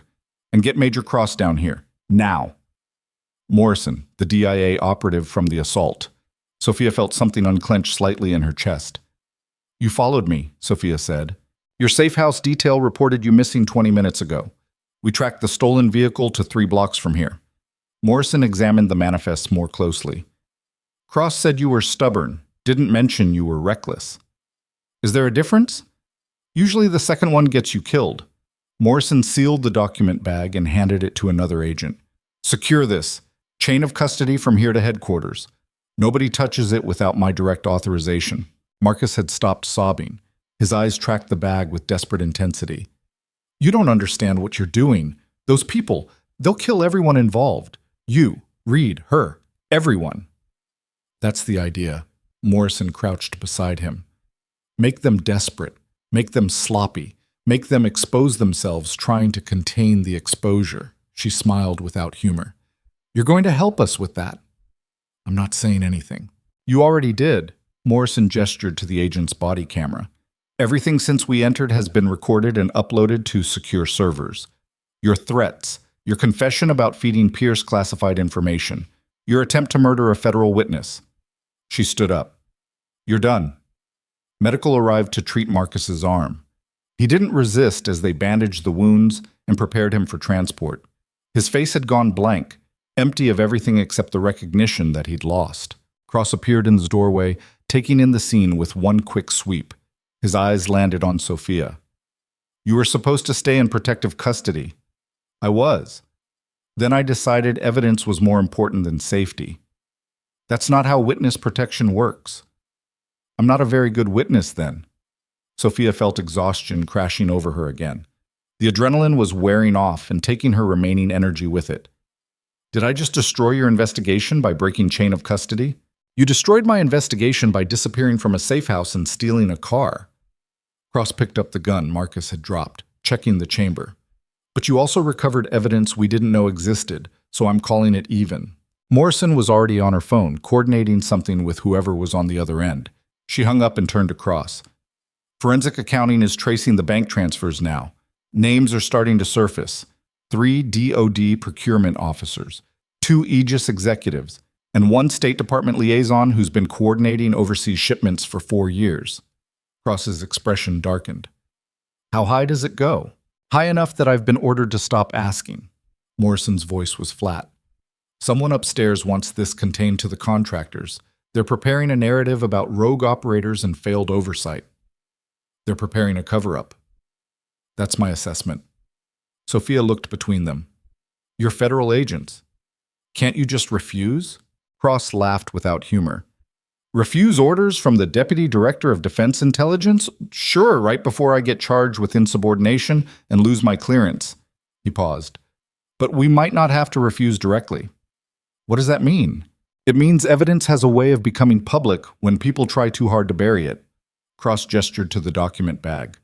Those manifests document 4 years of illegal weapons trafficking. If they somehow ended up in the hands of, say, a journalist with sources in DOD who could verify authenticity, that would be a catastrophic security breach, Morrison said carefully. It would? Terrible thing.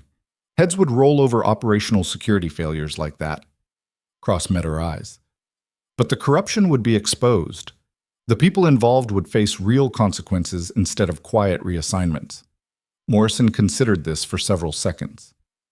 If someone leaked those documents, I'd be obligated to investigate, track down the source, prosecute whoever violated classification protocols. Of course, that's your job. But investigations take time, especially complex ones involving multiple agencies and jurisdictions. Could take months to identify the leak source. Longer if the evidence trail was deliberately confusing. They were talking in circles around something Sophia understood perfectly. Cross was going to leak the manifests. Morrison was going to look the other way long enough for the information to spread beyond anyone's ability to contain it. That's a career-ending move, Sophia said quietly. Probably. Cross didn't sound concerned. But Stevens died tonight protecting Reed. Protecting evidence of crimes that might get buried by the same people who commissioned them. I'd rather end my career doing the right thing than extend it staying silent. Marcus was being carried out on a stretcher, still conscious, listening to every word. His eyes met Sophia's for a moment, and she saw genuine fear there now. Not of prison, of whoever had employed him realizing he'd failed. The morgue felt smaller suddenly, colder. Sophia thought about 6 months of isolation and dismissal, about being treated as invisible until the moment her skills became inconvenient, about a system that valued silence over integrity. I want to testify, she said. Cross looked at her. Against who? Everyone. Marcus, Pierce, Aegis Solutions Group, every DOD official who signed off on fraudulent shipments. I want them in court. I want their names public. I want consequences that matter. They'll bury you, discredit your testimony, claim you're unreliable. Let them try. Sophia felt something hardening in her chest. I've been underestimated my entire career. People made assumptions about who I was and what I could do, dismissed me because I was quiet, because I didn't make noise, because I tried to live a normal life instead of broadcasting my past. She looked at Axel, still pressed against her legs. But I survived Istanbul, survived tonight, found evidence federal agents missed, and I'm not staying silent while criminals walk free because prosecution is inconvenient. Morrison studied her face. You understand what you're volunteering for? The legal battles, the threats, the years of your life consumed by depositions and trials and appeals. I understand I'm tired of watching bad people escape consequences because good people decide fighting isn't worth the effort. Fair enough. Morrison pulled out her phone. I'm calling the U.S. Attorney's Office. If we're doing this, we're doing it right. Full investigation, full prosecution, no deals for cooperation, no quiet reassignments. Cross nodded slowly. Then I'm making some calls too. Journalists I trust. Contacts at oversight committees. People who will make sure this doesn't disappear quietly. They moved into action with the kind of synchronized purpose Sophia recognized from military operations. Morrison coordinating with prosecutors. Cross reaching out to media sources. Evidence bags being cataloged and sealed. Body camera footage uploaded to multiple secure servers. The morgue transformed into a command center. More agents arrived. Someone set up a laptop and started pulling financial records. Another agent was on a conference call with DOD's Inspector General office, voice tight with tension. Sophia sat against the wall, Axel beside her, watching it unfold. She should feel triumphant, vindicated, finally visible after months of being ignored. Instead, she just felt tired. An agent approached with a tablet. Ms. Calloway, we need to take your formal statement. Everything you remember about Istanbul, the Viper program, your interactions with Commander Reed tonight, and how you located the manifests. She spent the next 3 hours talking, answering questions, clarifying details, walking investigators through timelines and operational procedures from a program that officially didn't exist. Her throat went raw, her hands kept shaking from exhaustion and delayed shock. Someone brought her coffee that had gone cold before she remembered to drink it. Cross appeared sometime after dawn, looking as exhausted as she felt. Reed's awake, asking for you. Sophia stood on legs that didn't want to hold her weight. I'm not cleared to leave. You're a federal witness in protective custody. I'm your escort. That's how clearance works. He gestured toward the door. Come on, we'll take the stairs. Avoid the press camped outside. The hospital felt different in daylight. Empty hallways that had been war zones hours ago.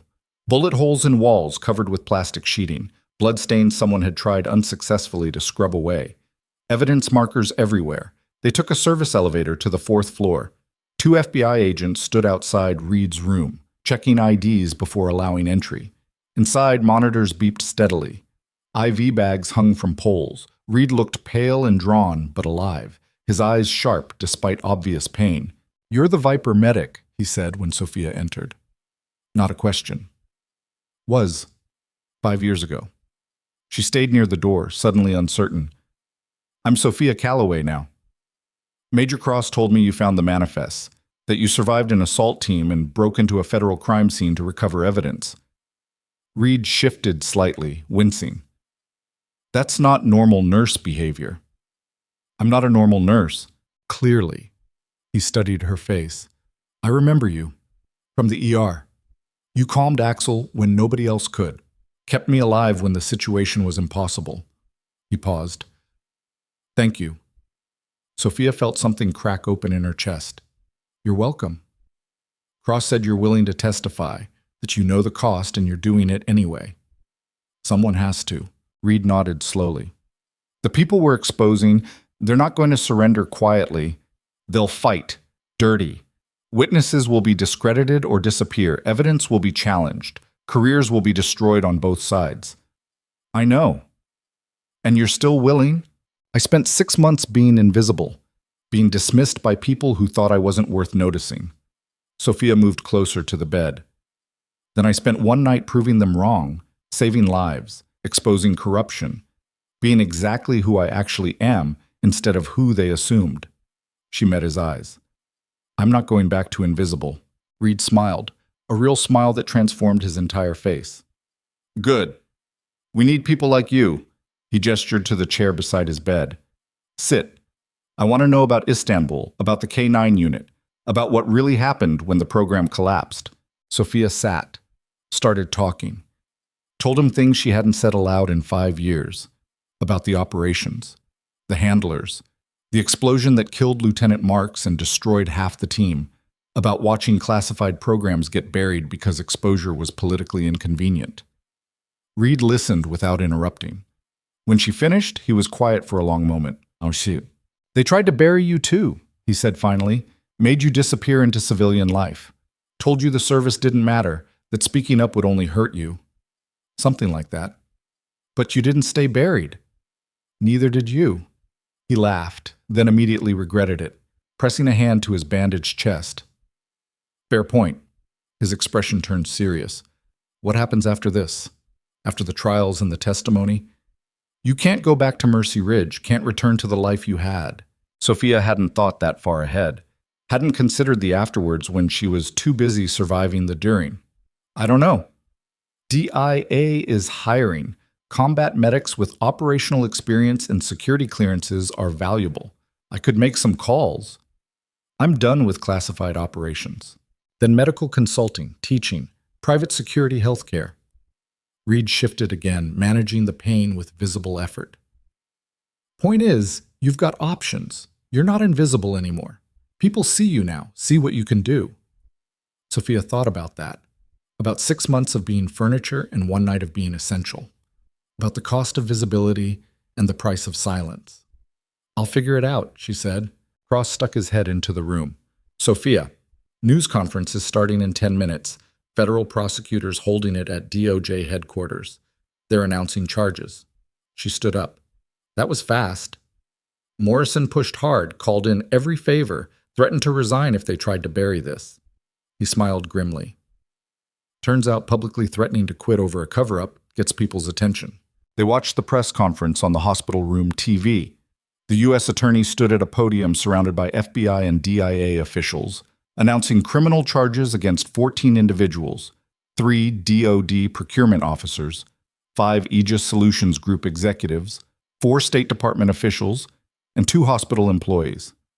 The charges included weapons trafficking, conspiracy to commit murder, federal corruption, obstruction of justice, and about 20 other crimes that carried decades in prison. The attorney mentioned Mercy Ridge Hospital by name, described the assault, named Pierce and Marcus as co-conspirators, referenced classified operations and weapons shipments worth hundreds of millions of dollars. Reporters shouted questions, cameras flashed. The attorney maintained professional neutrality, but Sophia could see satisfaction beneath the surface. This was public, irreversible, too big to bury quietly. Reed watched in silence until the press conference ended. Then he looked at Sophia. "You did that. You made that happen. Cross and Morrison did that. They recovered evidence. You gave them reason to care, reminded them why the work matters." He gestured to the now blank TV screen. "Those people are facing justice because you refused to stay quiet. That means something." Sophia wanted to believe him, wanted to think one person's choice could make a difference in systems designed to protect themselves. But she'd seen too many cover-ups, too many times when exposure led to carefully managed consequences that barely touched the people with real power. "The charges are just the beginning," she said. "They still have to convict."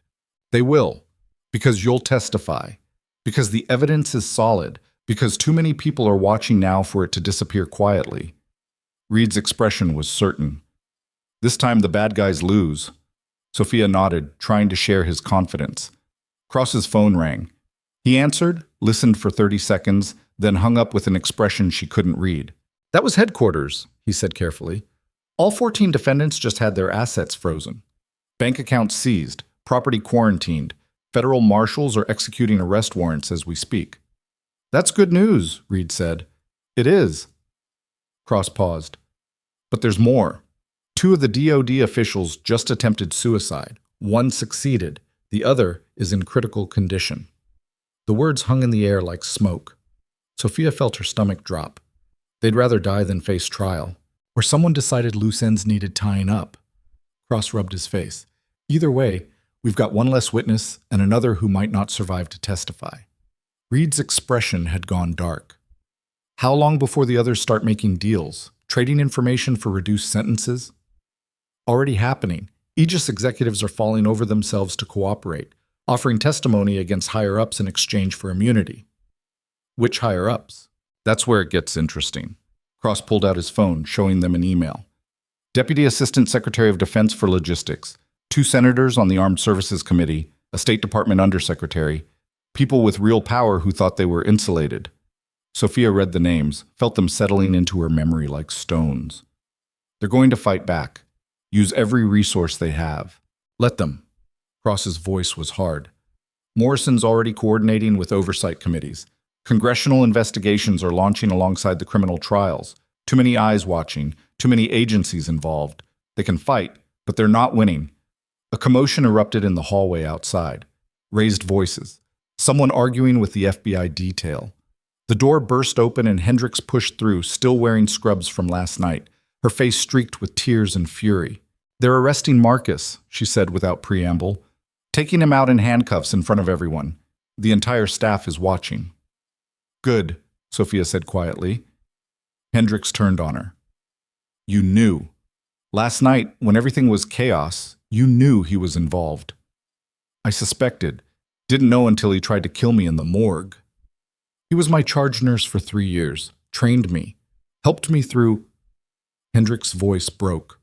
How could he be part of this? Money? Pressure? Ideology? Take your pick. Sophia kept her voice neutral, even though seeing Hendricks' pain stirred something uncomfortable. People make choices. He made his. And now he's going to prison. If there's justice, yes. Hendricks stared at her for a long moment. I treated you terribly. All of us did. We ignored you, dismissed you, let Pierce walk all over you because it was easier than standing up. She wiped her eyes. And you saved all our lives anyway. Sophia didn't know what to say to that. Didn't know how to accept an apology that came 6 months and 1 lifetime too late. I'm not looking for thanks, she said finally. Well, you're getting it anyway. Hendricks's voice strengthened. What you did last night, keeping Reed alive, finding evidence, exposing corruption, that matters. And I'm sorry we made you feel like you didn't belong at Mercy Ridge. You belong there more than any of us. The words should have felt vindicating, should have filled the hollow space that 6 months of isolation had carved out. Instead, they just felt sad, like recognition that came too late to change anything that mattered. I appreciate that, Sophia said, but I'm not coming back. I know, just wanted you to hear it anyway. Hendricks turned to leave, then stopped. For what it's worth, I hope they all rot in prison. After she left, Reed looked at Sophia. How does it feel, being vindicated? Empty, Sophia admitted. Winning doesn't undo the 6 months before. No, but it prevents the 6 months after, for everyone else who comes behind you. He shifted in bed, managing pain that medication couldn't fully touch. That has to count for something. Maybe it did. Sophia wasn't sure yet. Cross's phone rang again. This time his expression shifted from neutral to shocked. He answered quickly. Say that again? Pause. You're certain? Verified? Another pause. Understood. We're coming now. He hung up and looked at them both. Morrison just got a call from DOD's Inspector General. Someone just walked into their office with additional evidence. Internal Pentagon emails documenting the entire operation, authorization for weapons shipments, payment schedules, orders to eliminate Reed when he got too close. Who walked in? Reed asked. Dr. Patricia Hendricks. Cross's voice was carefully controlled. Apparently she's been compiling evidence for weeks. Saw things in Pierce's office, overheard conversations. Didn't know who to trust until tonight made it clear the corruption went deeper than one hospital director. Sophia felt the world tilt slightly. Patricia came forward? Voluntarily. Brought 2 years of documentation. Said she couldn't stay silent after watching you risk everything to do the right thing. Cross smiled without humor. You inspired a secondary witness. That's going to make prosecution considerably easier. Reed laughed, careful of his injuries, and shook his head. You broke the case wide open. Recovered evidence federal agents missed, survived an assassination attempt, and inspired a coworker to become a whistleblower. That's one hell of a night. That's one hell of a career restart, Cross corrected. When this is over, Sophia, you're going to have options. Real ones. Agencies will want to hire you. Private firms will offer consulting positions. Hell, you could probably write a book and retire on the advance. Sophia looked at Axel, who'd been lying quietly in the corner throughout the entire conversation. The dog's eyes were fixed on her with patient intensity. Waiting, always waiting. "What happens to him?" she asked. "Axel?" Cross followed her gaze. "Officially, he's military property. Should return to his unit for reassignment." "His unit doesn't exist anymore. His handler's recovering from surgery, and he's been with me since the assault started." Sophia moved to sit beside the dog, running her hands through scarred fur. "He stays with me." "That's not standard protocol." "I don't care about protocol. He's earned retirement, earned peace, earned an owner who understands what he's been through." She looked up at Cross. "Make it happen." Cross started to argue, then stopped. Something in Sophia's expression made him reconsider. "I'll see what I can do." "No promises." "You'll do better than try. Because if he gets reassigned, I'll adopt him anyway and spend the next decade fighting military bureaucracy over ownership." Sophia's voice was flat. "Your choice whether that fight happens quietly or in front of news cameras documenting the federal witness who saved a classified operation." Reed grinned. "I think she's serious." "I think she is too." Cross pulled out his phone. "Give me an hour. I'll make some calls." He left the room. Sophia stayed with Axel, listening to monitors beep and Reed's careful breathing and the distant sounds of a hospital trying to process trauma and scandal in equal measure. "You know what the best part of this is?" Reed said after a while. "What?" "They tried to make you invisible, tried to bury your service record and push you into obscurity, wanted you forgotten." He smiled. "Instead, you became the witness who exposed everything, the person who couldn't be silenced or intimidated, the one who made the entire system accountable." Sophia thought about that, about visibility and invisibility, about the cost of both. "I just wanted to save lives," she said quietly. "You did. More than you know. More than just mine." Reed's expression turned serious. "But you also did something harder. You proved that integrity matters, that one person refusing to stay silent can change everything." Before Sophia could respond, Morrison entered the room, tablet in hand, expression carefully neutral.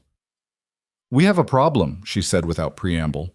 Cross returned seconds later, clearly having received the same message. "How bad?" "Bad enough that I'm here instead of handling it remotely." Morrison set the tablet on Reed's bed, showing an encrypted message. "One of the State Department officials just disappeared, missed his arrest warrant, cleaned out his accounts, and vanished within a 2-hour window." "Which one?" Reed leaned forward despite visible pain. "Martin Voss, Deputy Undersecretary. He was the primary liaison coordinating overseas shipments." Morrison pulled up a photo. Middle-aged white man, distinguished looking, the kind of face that appeared in official government portraits. He's got money, contacts, and 4 years' worth of classified information that makes him extremely valuable to hostile intelligence services. "You think he's running?" Cross said. "I think he's already gone. Private jet left Dulles 90 minutes ago. Destination filed as Mexico City, but the flight plan was amended mid-air. Now we don't know where he is." Sophia felt cold spreading through her chest. He's going to sell everything he knows. Or use it as leverage. Either way, he's a catastrophic security breach. Morrison's jaw was tight. And he's not the only one. 2 Aegis executives are also unaccounted for. Their families reported them missing this morning. Reed swore viciously. "They're cutting loose ends. Anyone who might testify is either dead or disappeared." "We've moved the remaining defendants into federal protective custody," Morrison said. "Maximum security. But if Voss reaches out to them, offers deals or threats, they'll reconsider cooperation," Cross finished, "and our case falls apart." The room went silent except for the monitors and distant hospital sounds. Sophia looked at the faces around her, federal agents and military officers processing a situation spiraling beyond anyone's control. "So what do we do?" she asked. Morrison met her eyes. "We find Voss before he disappears permanently, before he makes deals that compromise national security, before he warns everyone else involved that we're coming for them." She paused. "And we do it fast. Because every hour he's loose, our case gets weaker and more witnesses vanish." "How do you find someone with 4 years of classified information and unlimited resources?" Sophia felt the question land like lead. Same way Reed found evidence everyone else missed. Morrison looked at her steadily. We think like the target. Anticipate their moves. Use everything we know about their psychology and patterns. Reed did that by investigating for months. You did it by recognizing patterns nobody else saw. Morrison's voice was calm but intense. You found the manifest because you understood how an operator thinks, where they'd hide evidence, what risks they'd take. She gestured to the tablet showing Voss's photo. So tell me, where does a corrupt State Department official run when his entire operation collapses?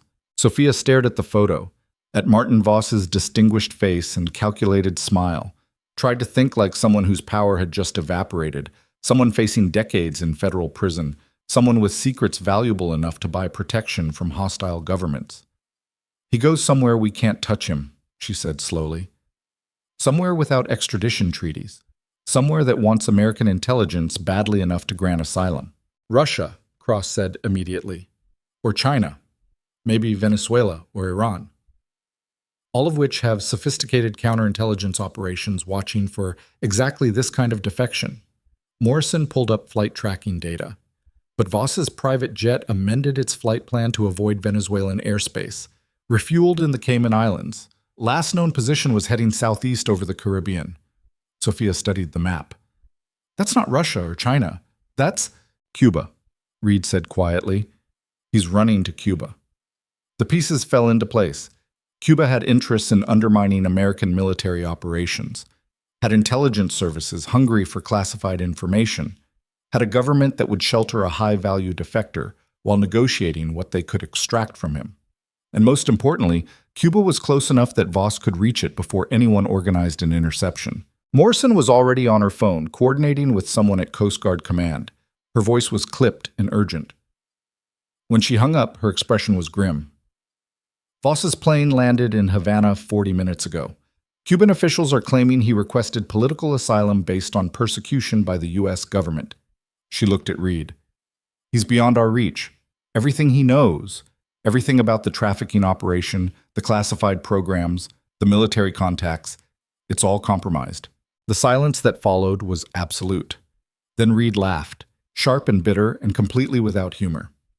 So we exposed the corruption, arrested most of the conspirators, and the one person with enough information to bring down everyone involved just handed everything to a hostile foreign government. He shook his head. That's a hell of an ending.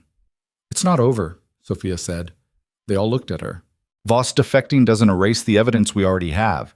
The manifest, the bank records, Patricia's documentation, testimony from the defendants in custody. She felt certainty building as she spoke.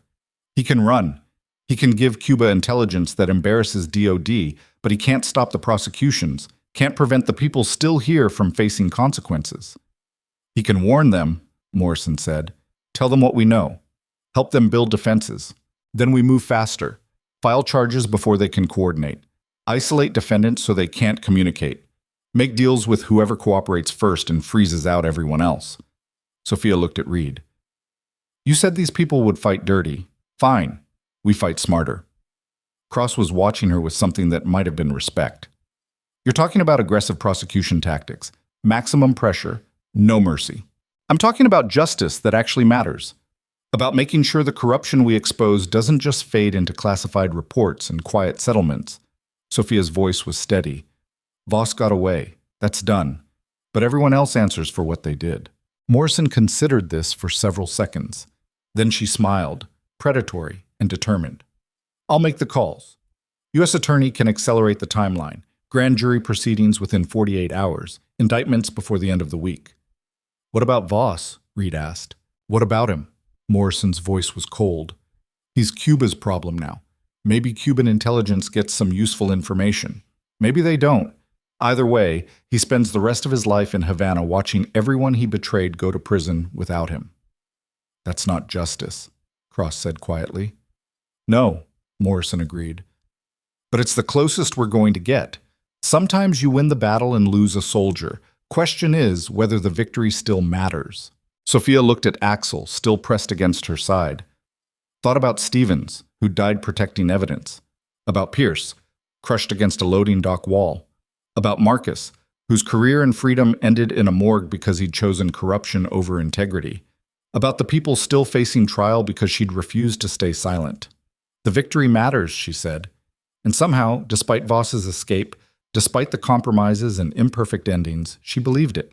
3 days later, Sophia stood in a federal courtroom watching Marcus Webb enter in handcuffs and an orange jumpsuit that made him look smaller than she remembered. His attorney, some expensive defense lawyer who'd probably been hired by people with vested interests in keeping him quiet, walked beside him with the resigned expression of someone fighting a battle already lost. The gallery was packed. Journalists filled half the seats. Federal agents occupied another quarter. The rest were hospital staff from Mercy Ridge, nurses and doctors who'd worked alongside Marcus for years without knowing what he really was. Hendricks sat 3 rows behind Sophia. Their eyes met briefly. Hendricks nodded once, expression unreadable. The judge entered and everyone stood. Sophia felt Axel pressed against her leg. Cross had pulled strings to get the dog certified as her service animal for court appearances, and nobody questioned it after the media picked up on the hero combat dog, Angle. The arraignment proceeded with bureaucratic efficiency. Charges read aloud: conspiracy to commit murder, obstruction of justice, aiding and abetting weapons trafficking, federal corruption. Each one carried years of prison time. Together they added up to decades. Marcus's attorney entered a plea of not guilty. Standard procedure, but his voice lacked conviction. The prosecutor, a sharp-featured woman named Catherine Yates who'd built her career on public corruption cases, presented evidence in clinical detail. Recorded conversations, financial transfers, Marcus's own confession captured on body camera footage. The gun he'd pointed at Sophia in the morgue, fingerprints still clear on the grip. The judge set bail at $5 million. Marcus's face went pale. His attorney didn't even argue. Remanded to federal custody pending trial, the judge said. Next appearance in 30 days. Guards led Marcus away. He looked back once as they reached the courtroom doors. His eyes found Sophia's and held there for a moment. Not apologetic, not defiant, just empty. The recognition that everything he'd built was gone and wouldn't be coming back. Then the doors closed and he disappeared. Outside the courthouse, reporters swarmed. Sophia had expected this. Cross and Morrison had warned her, prepared her for questions and cameras, and people shouting her name like she was someone important. Miss Calloway, how does it feel seeing your colleague arrested? Do you think justice is being served? What message does this send about corruption in healthcare? Cross and Morrison formed a protective barrier, keeping the press at arm's length. Sophia stopped at the microphone setup the U.S. Attorney's Office had arranged. Yates stood beside her, professional and composed. I'll make a brief statement, Sophia said.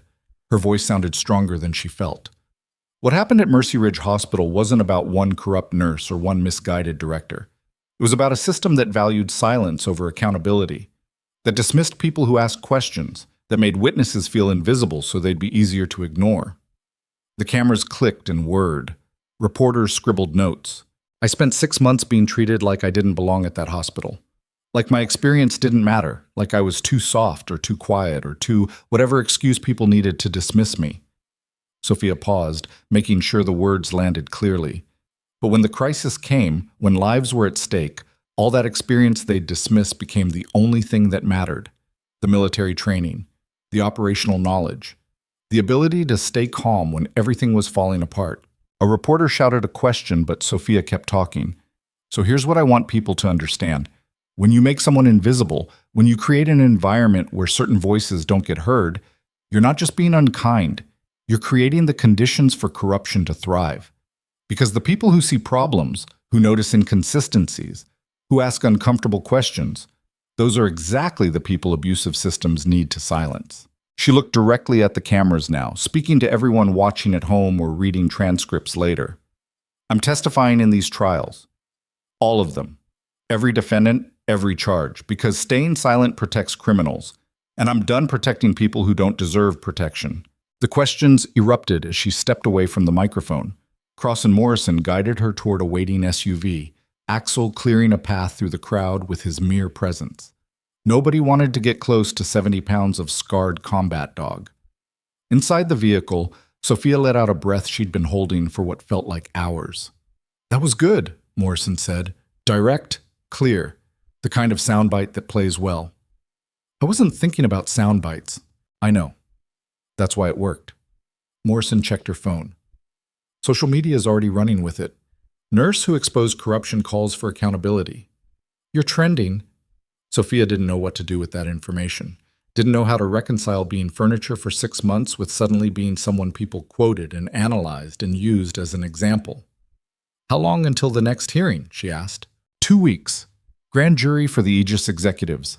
They're fighting the charges, claiming they were following orders from DOD officials who gave them criminal immunity. Cross drove with one hand, the other holding a phone where he was clearly reading something.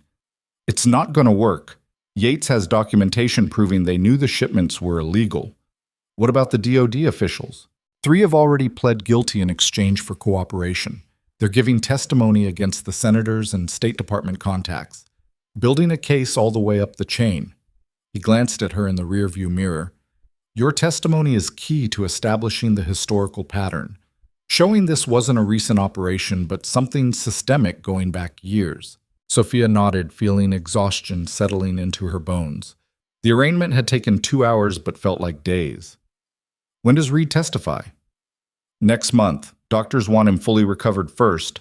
He's got physical therapy scheduled, vocal cord repair where he took shrapnel. It's a long road.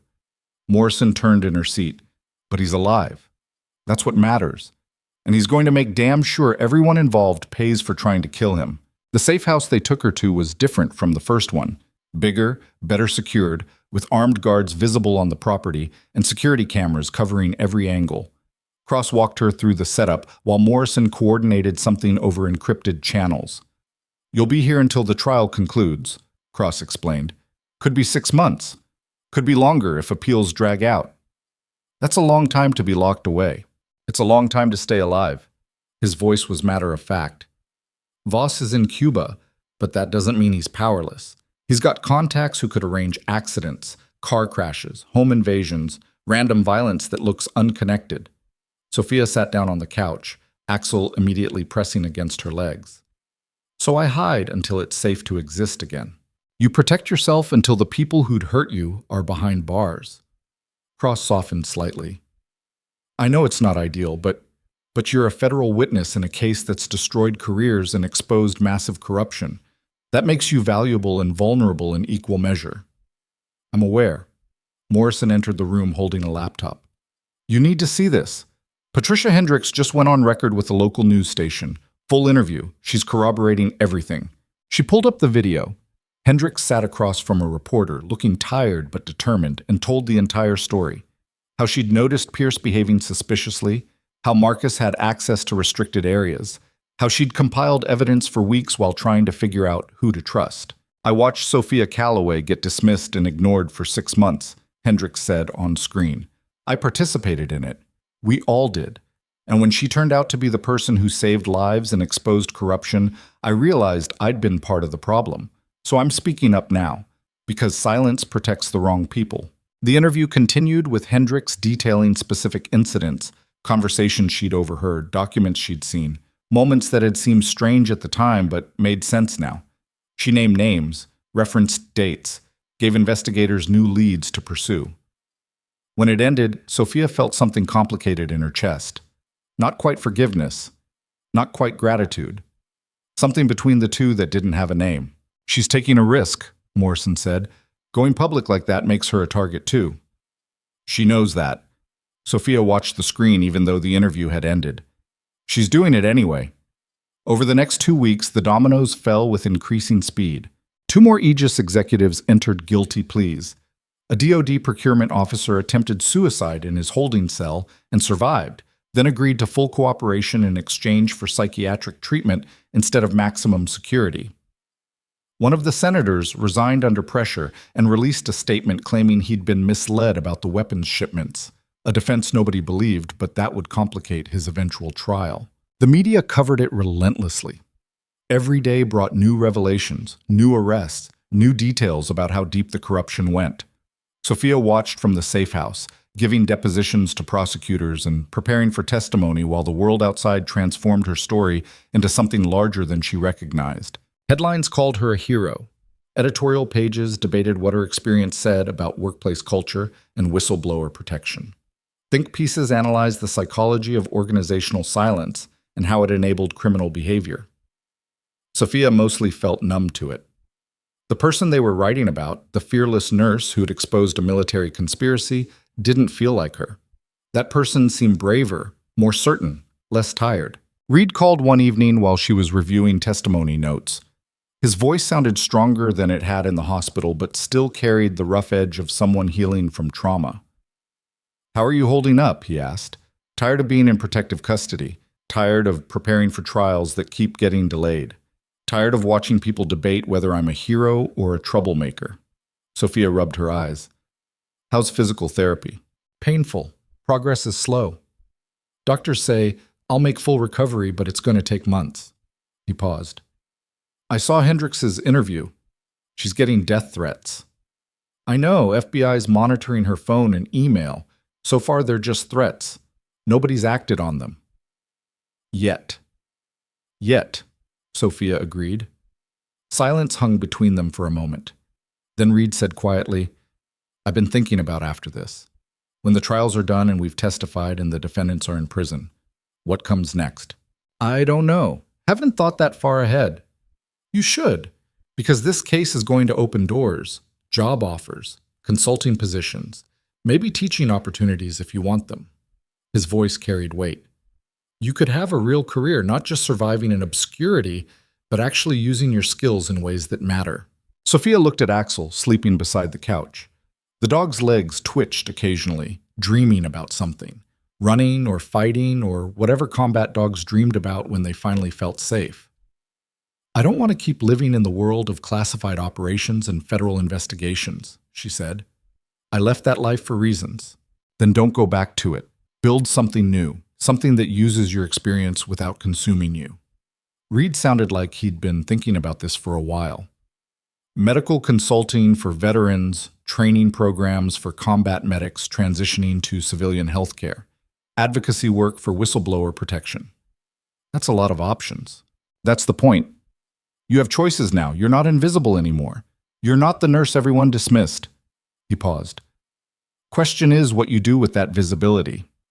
After they hung up, Sophia sat in the dark safe house, thinking about visibility and invisibility, about the cost of both, about spending 6 months wanting to be noticed and then achieving it in the most violent, public way possible. The grand jury proceedings happened in waves over the next month. Sophia testified 3 times, once for the Aegis executives, once for the DoD officials, once for the State Department contacts. Each time she walked through the same story. Istanbul, Viper, the trafficking patterns she'd recognized, the assault on the hospital, the evidence she'd recovered. Each time the grand jury returned indictments. The trials themselves began in September, 4 months after the hospital assault. The first defendant was an Aegis vice president named Robert Storch, who'd coordinated logistics for the illegal shipments. His defense strategy was to claim he'd been following orders from government officials who'd assured him everything was legal. Yates destroyed that defense in under an hour. She presented emails where Storch discussed concealing weapons in medical supply crates, financial records showing offshore payments that bypassed legitimate DoD accounting, testimony from warehouse workers who'd been ordered to mislabel cargo containers. And then she called Sophia to the stand. The courtroom was smaller than she'd expected, more intimate. Sophia sat in the witness box with her right hand raised, swearing to tell the truth, and felt the weight of everyone watching. The jury, the judge, Storch himself sitting beside his attorney with an expression that tried for innocent but landed closer to calculating. Yates approached with a folder full of documents. "Ms. Calloway, can you describe your military service?" Sophia went through it. The enlistment, the combat medic training, the deployment to classified operations under the Viper program. Yates walked her through each step carefully, establishing credibility, making sure the jury understood she wasn't just a nurse, but someone with expertise in covert military operations. "And during your time with Viper, did you observe anything unusual about supply shipments to your unit?" "Yes. Crates marked as medical supplies that were too heavy. Security protocols that exceeded what we'd normally see for medicine or equipment. Cargo manifests that didn't match the actual contents." Sophia kept her voice level. People talked about it, but asking questions was discouraged. Why was it discouraged? Because the people coordinating those shipments had authority we couldn't challenge, and because the consequences of asking questions tended to be career-ending. Or worse. Storch's attorney objected. The judge sustained it. Yates rephrased. Based on your training and experience, what did you believe those unusual shipments contained? Weapons, ammunition, equipment that wouldn't be documented in official logistics channels. Sophia looked directly at the jury. The kind of cargo you'd want to hide from oversight.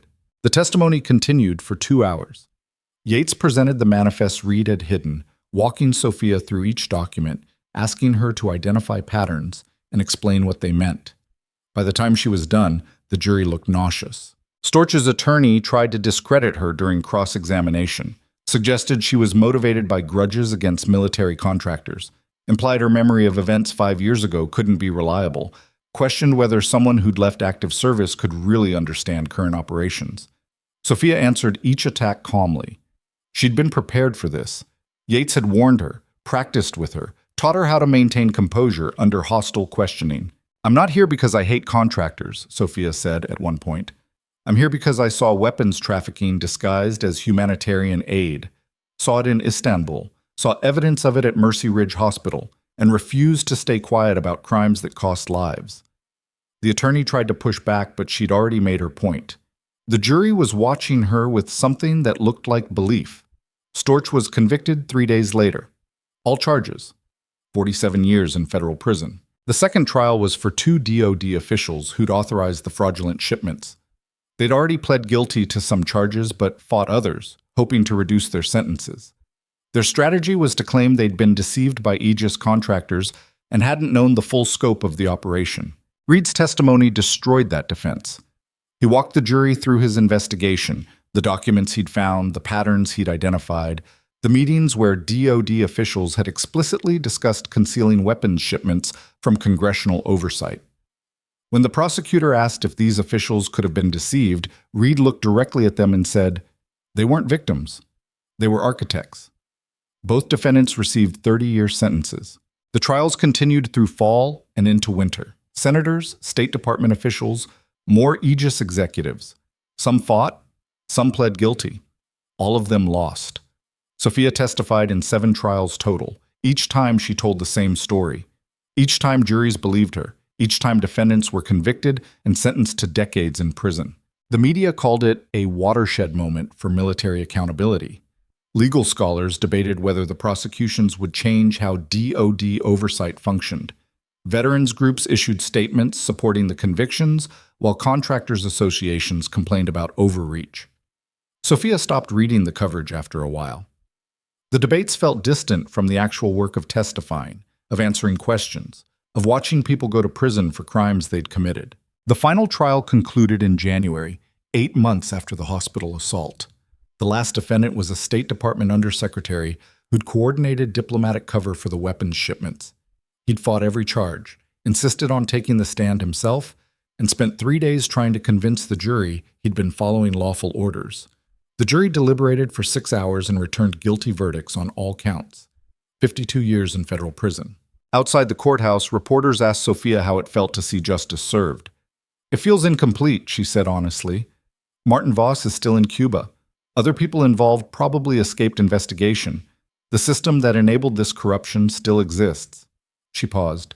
"But 14 people are in prison who weren't before. That matters. It's not perfect justice, but it's real justice. Sometimes that has to be enough." The protective custody ended 3 days later. Cross and Morrison drove her back to Seattle to a new apartment the FBI had arranged in a building with good security and no connection to her previous life. Axel explored the space immediately, checking every room, ensuring it was safe. Then he settled on the couch, like he'd lived there forever. "What's next for you?" Morrison asked. Sophia looked around the empty apartment, at the boxes of belongings the FBI had moved from storage, at the life she needed to rebuild from scratch. "I don't know yet. People keep asking me that. Reed thinks I should do consulting or advocacy work. Yates mentioned teaching opportunities. Everyone seems certain I should do something important." "What do you want to do?" "I want to not be defined by one terrible night. Sophia sat down beside Axel, running her hands through his fur. I want to figure out who I am when I'm not fighting for my life or testifying in trials. Cross nodded slowly. That's fair. You've earned the right to just exist for a while. After they left, Sophia sat in the quiet apartment and tried to imagine what existing looked like. She'd been in survival mode for 8 months, hiding, testifying, preparing for the next trial. Before that, she'd been in hiding from her own past, trying to be invisible enough that nobody would ask questions. She didn't know how to just be visible without it being a crisis. Her phone rang. Unknown number. She almost didn't answer, but something made her pick up. Sophia, it's Patricia Hendricks. Sophia sat up straighter. Hey. I hope it's okay that I called. Morrison gave me your number, said you were out of protective custody. Hendricks sounded nervous. I wanted to check if you're doing all right. I'm fine. Tired. Trying to figure out what normal looks like. Yeah, me too. Hendricks paused. I've been getting job offers, hospitals that want to hire me because of the publicity. They keep calling me a hero, which feels wrong considering I stayed silent for so long. You spoke up when it mattered. I spoke up after you made it impossible to stay silent. There's a difference. Hendricks's voice carried weight. I've been thinking about that a lot. About how many times I had chances to question things and didn't. How many times I chose comfort over courage. Sophia didn't know what to say to that.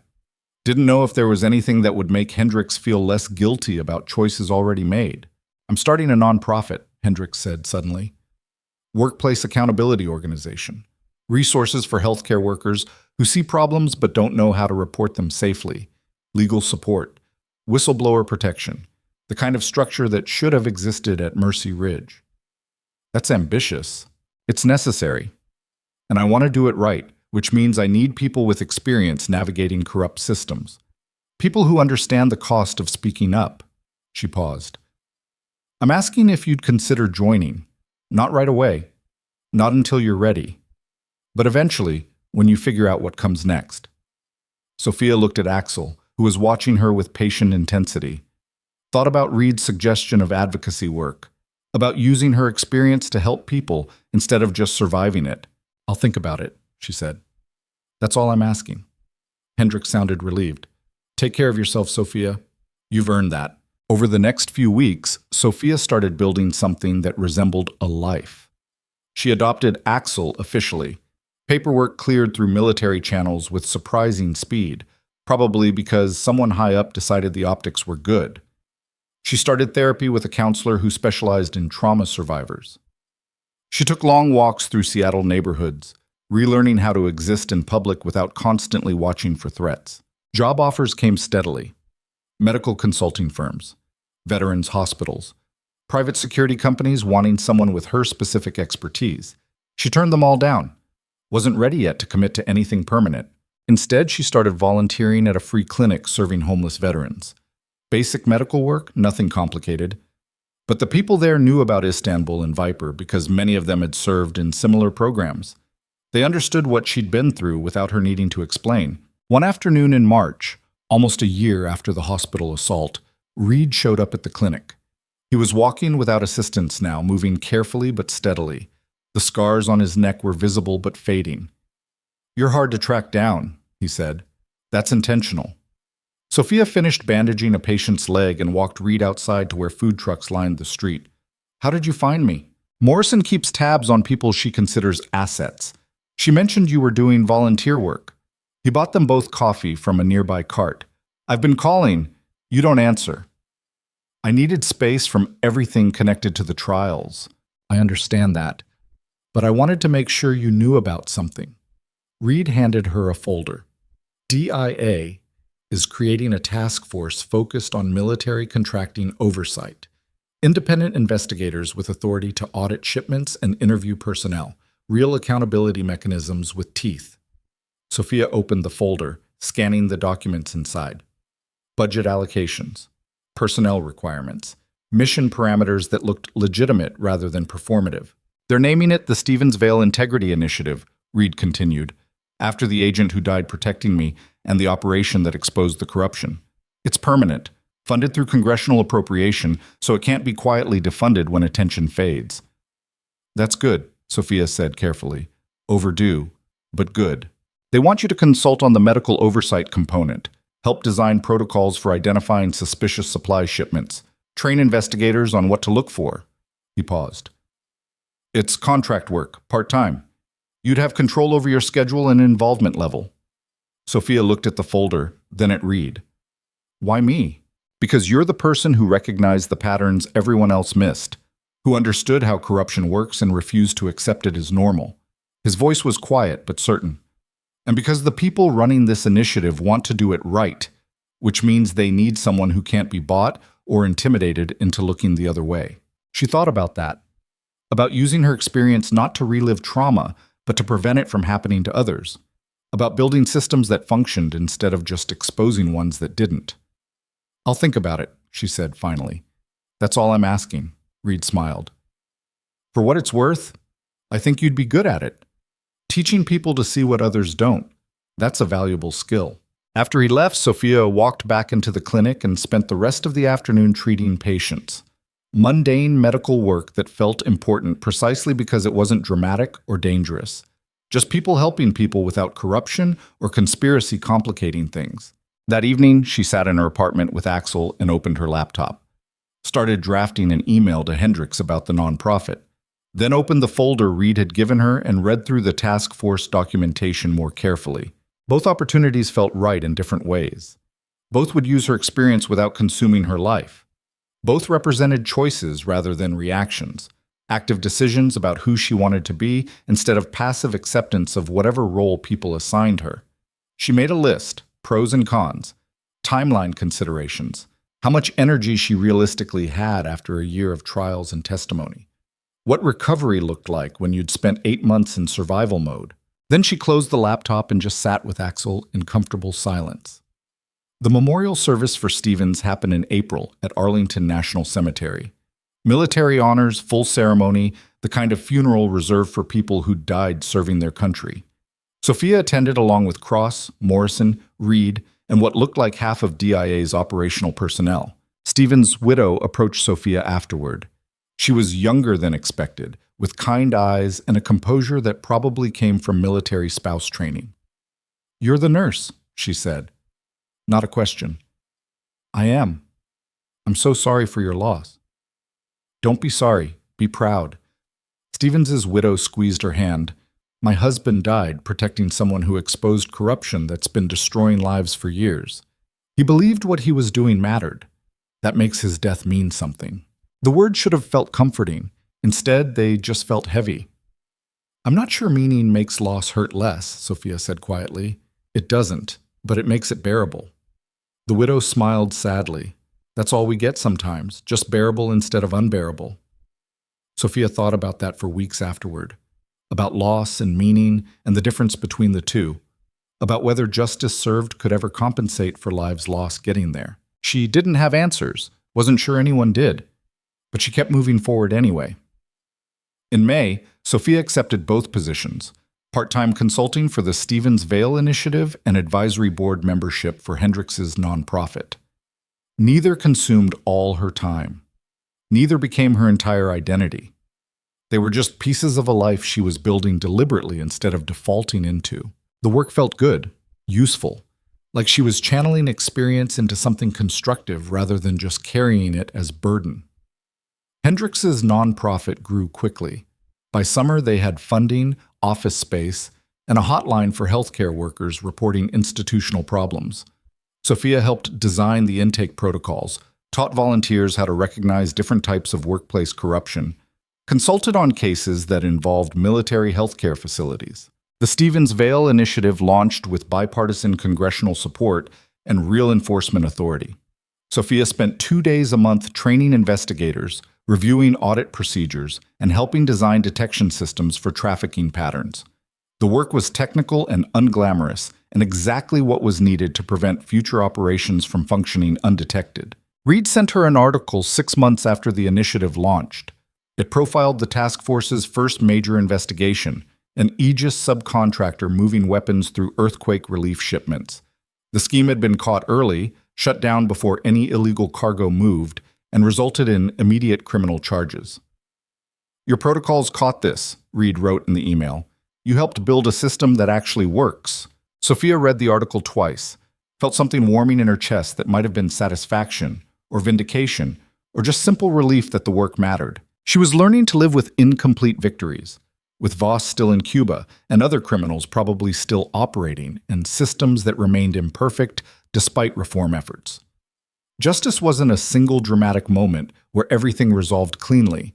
It was incremental progress and small wins and constant vigilance against people who'd always look for new ways to corrupt systems. That was okay. She could work with okay. One evening in late September, almost 18 months after the hospital assault, Sophia was walking Axel through a park near her apartment when she saw someone sitting on a bench reading a newspaper. It took her a second to recognize Hendricks, who was wearing civilian clothes and looked more relaxed than Sophia had ever seen her. "Hey," Sophia said, stopping. "You lost? Just taking a break?" Hendricks folded the newspaper. Nonprofit work is exhausting. Turns out building accountability systems is harder than complaining about their absence. Shocking, right? Hendricks smiled. "How's the task force work?" "Good. Slow. We caught another contractor last month trying to move grenades and medical supply shipments. Whole operation shut down before anything crossed borders. That's what success looks like, I guess. Problems stopped before they become crises." Hendricks paused. "I've been thinking about that night at the hospital. How different things would have been if someone had caught Pierce earlier, if the systems had worked before we needed a combat assault to expose the corruption. Prevention is always better than reaction." "Yeah, which is why the work we're doing now matters, even if it's not dramatic." Hendricks looked at Axel, who was lying peacefully at Sophia's feet. "You seem good, better than the last time I saw you." "I am. It took a while. Therapy helped. Time helped. Actually using my experience in constructive ways instead of just surviving it helped most." Sophia sat down on the bench. "I'm not going to say I'm grateful for what happened. The assault was traumatic. Stevens died. People got hurt. That's not okay, no matter how things turned out. But I'm not invisible anymore. And I learned I'm capable of things I didn't know I could do. That's worth something, even if I'd prefer to have learned it different ways." They sat in comfortable silence for a while, watching the park slowly empty as evening approached. Sophia thought about all the versions of herself that had existed: the combat medic in Istanbul, the dismissed nurse at Mercy Ridge, the federal witness in protective custody, the consultant building accountability systems. All of them were her. None of them were complete on their own. "I heard the final appeals got denied," Hendricks said eventually. "Storch and the others. Supreme Court refused to hear the cases." "I heard that too." Sophia felt something settle. "Which means it's really over. No more trials, no more testimony, just people serving the sentences they earned." "How does that feel?" "Like closure. Not perfect, but real." She paused. "Like we actually won something that matters." Hendricks nodded. "We did. Because of you. Because you refused to stay quiet when staying quiet would have been easier. I stayed quiet for 6 months before that night. And then you didn't. That's what matters." Hendricks stood up. "I should get going, but I'm glad I ran into you. Glad you're doing okay." After she left, Sophia sat with Axel and watched the sun set over Seattle.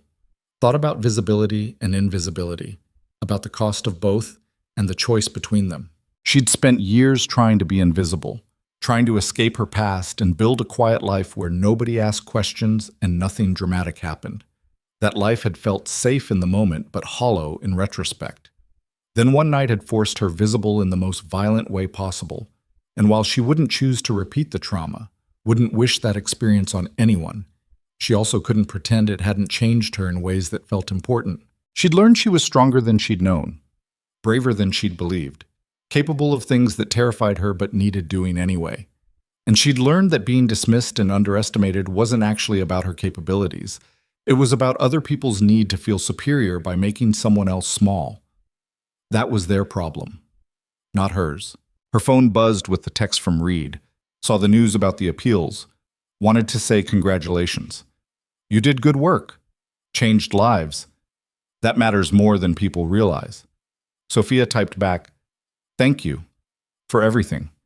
For believing the evidence mattered enough to risk your life. For surviving when they tried to kill you. For helping build something better." 3 dots appeared, then disappeared, then appeared again. Finally, we helped build something better. You, me, Morrison, Cross, Hendricks, Stevens, everyone who refused to accept corruption as normal. That's what actually changes things. Enough people deciding the system has to work. Sophia stared at the message for a long time. Then she wrote, "You're right. Thank you for reminding me I'm not doing this alone." She put the phone away and looked at Axel, who was watching her with patient intelligence. "What do you think?" she asked the dog. "Did we do okay?" Axel's tail thumped once against the ground. "Yeah," Sophia said quietly. "I think so too." She stood up and started walking home as streetlights flickered on across the city. Tomorrow she had a consulting session with the Stevens Vale Initiative. Next week she was training volunteers for Hendricks' nonprofit. The month after that, she'd volunteered to speak at a medical conference about accountability in military healthcare. Her calendar was full of commitments and choices and work that felt meaningful. Not because it was dramatic or heroic or the kind of thing people made movies about, just because it helped people and used her skills and made systems function slightly better than they had before. That was enough. More than enough, actually. Because Sophia Calloway had spent 6 months being invisible and 1 night proving she wasn't, had spent 8 months testifying and 18 months rebuilding, had learned that being dismissed wasn't permanent, that speaking up mattered even when it was terrifying, that one person refusing to stay silent could actually change things. Not perfectly, not completely, but enough to matter. And in the end, after all the trials and trauma and fighting for justice that felt incomplete but real, that was the truth she carried forward. You didn't have to be perfect to make a difference. Didn't have to be fearless to be brave. Didn't have to win every battle to win the war. You just had to refuse to stay silent when silence protected the wrong people. Everything else, the recognition, the vindication, the career opportunities, those were just bonuses. What actually mattered was the choice. The decision to be visible even when visibility was dangerous. To speak truth even when nobody wanted to hear it. To keep pushing for accountability even when systems resisted change. That was power, real power, the kind nobody could dismiss or diminish or take away. And Sophia Calloway, former combat medic, former invisible nurse, former federal witness, finally understood she'd had it all along. She just hadn't known she was allowed to use it. Now she knew better.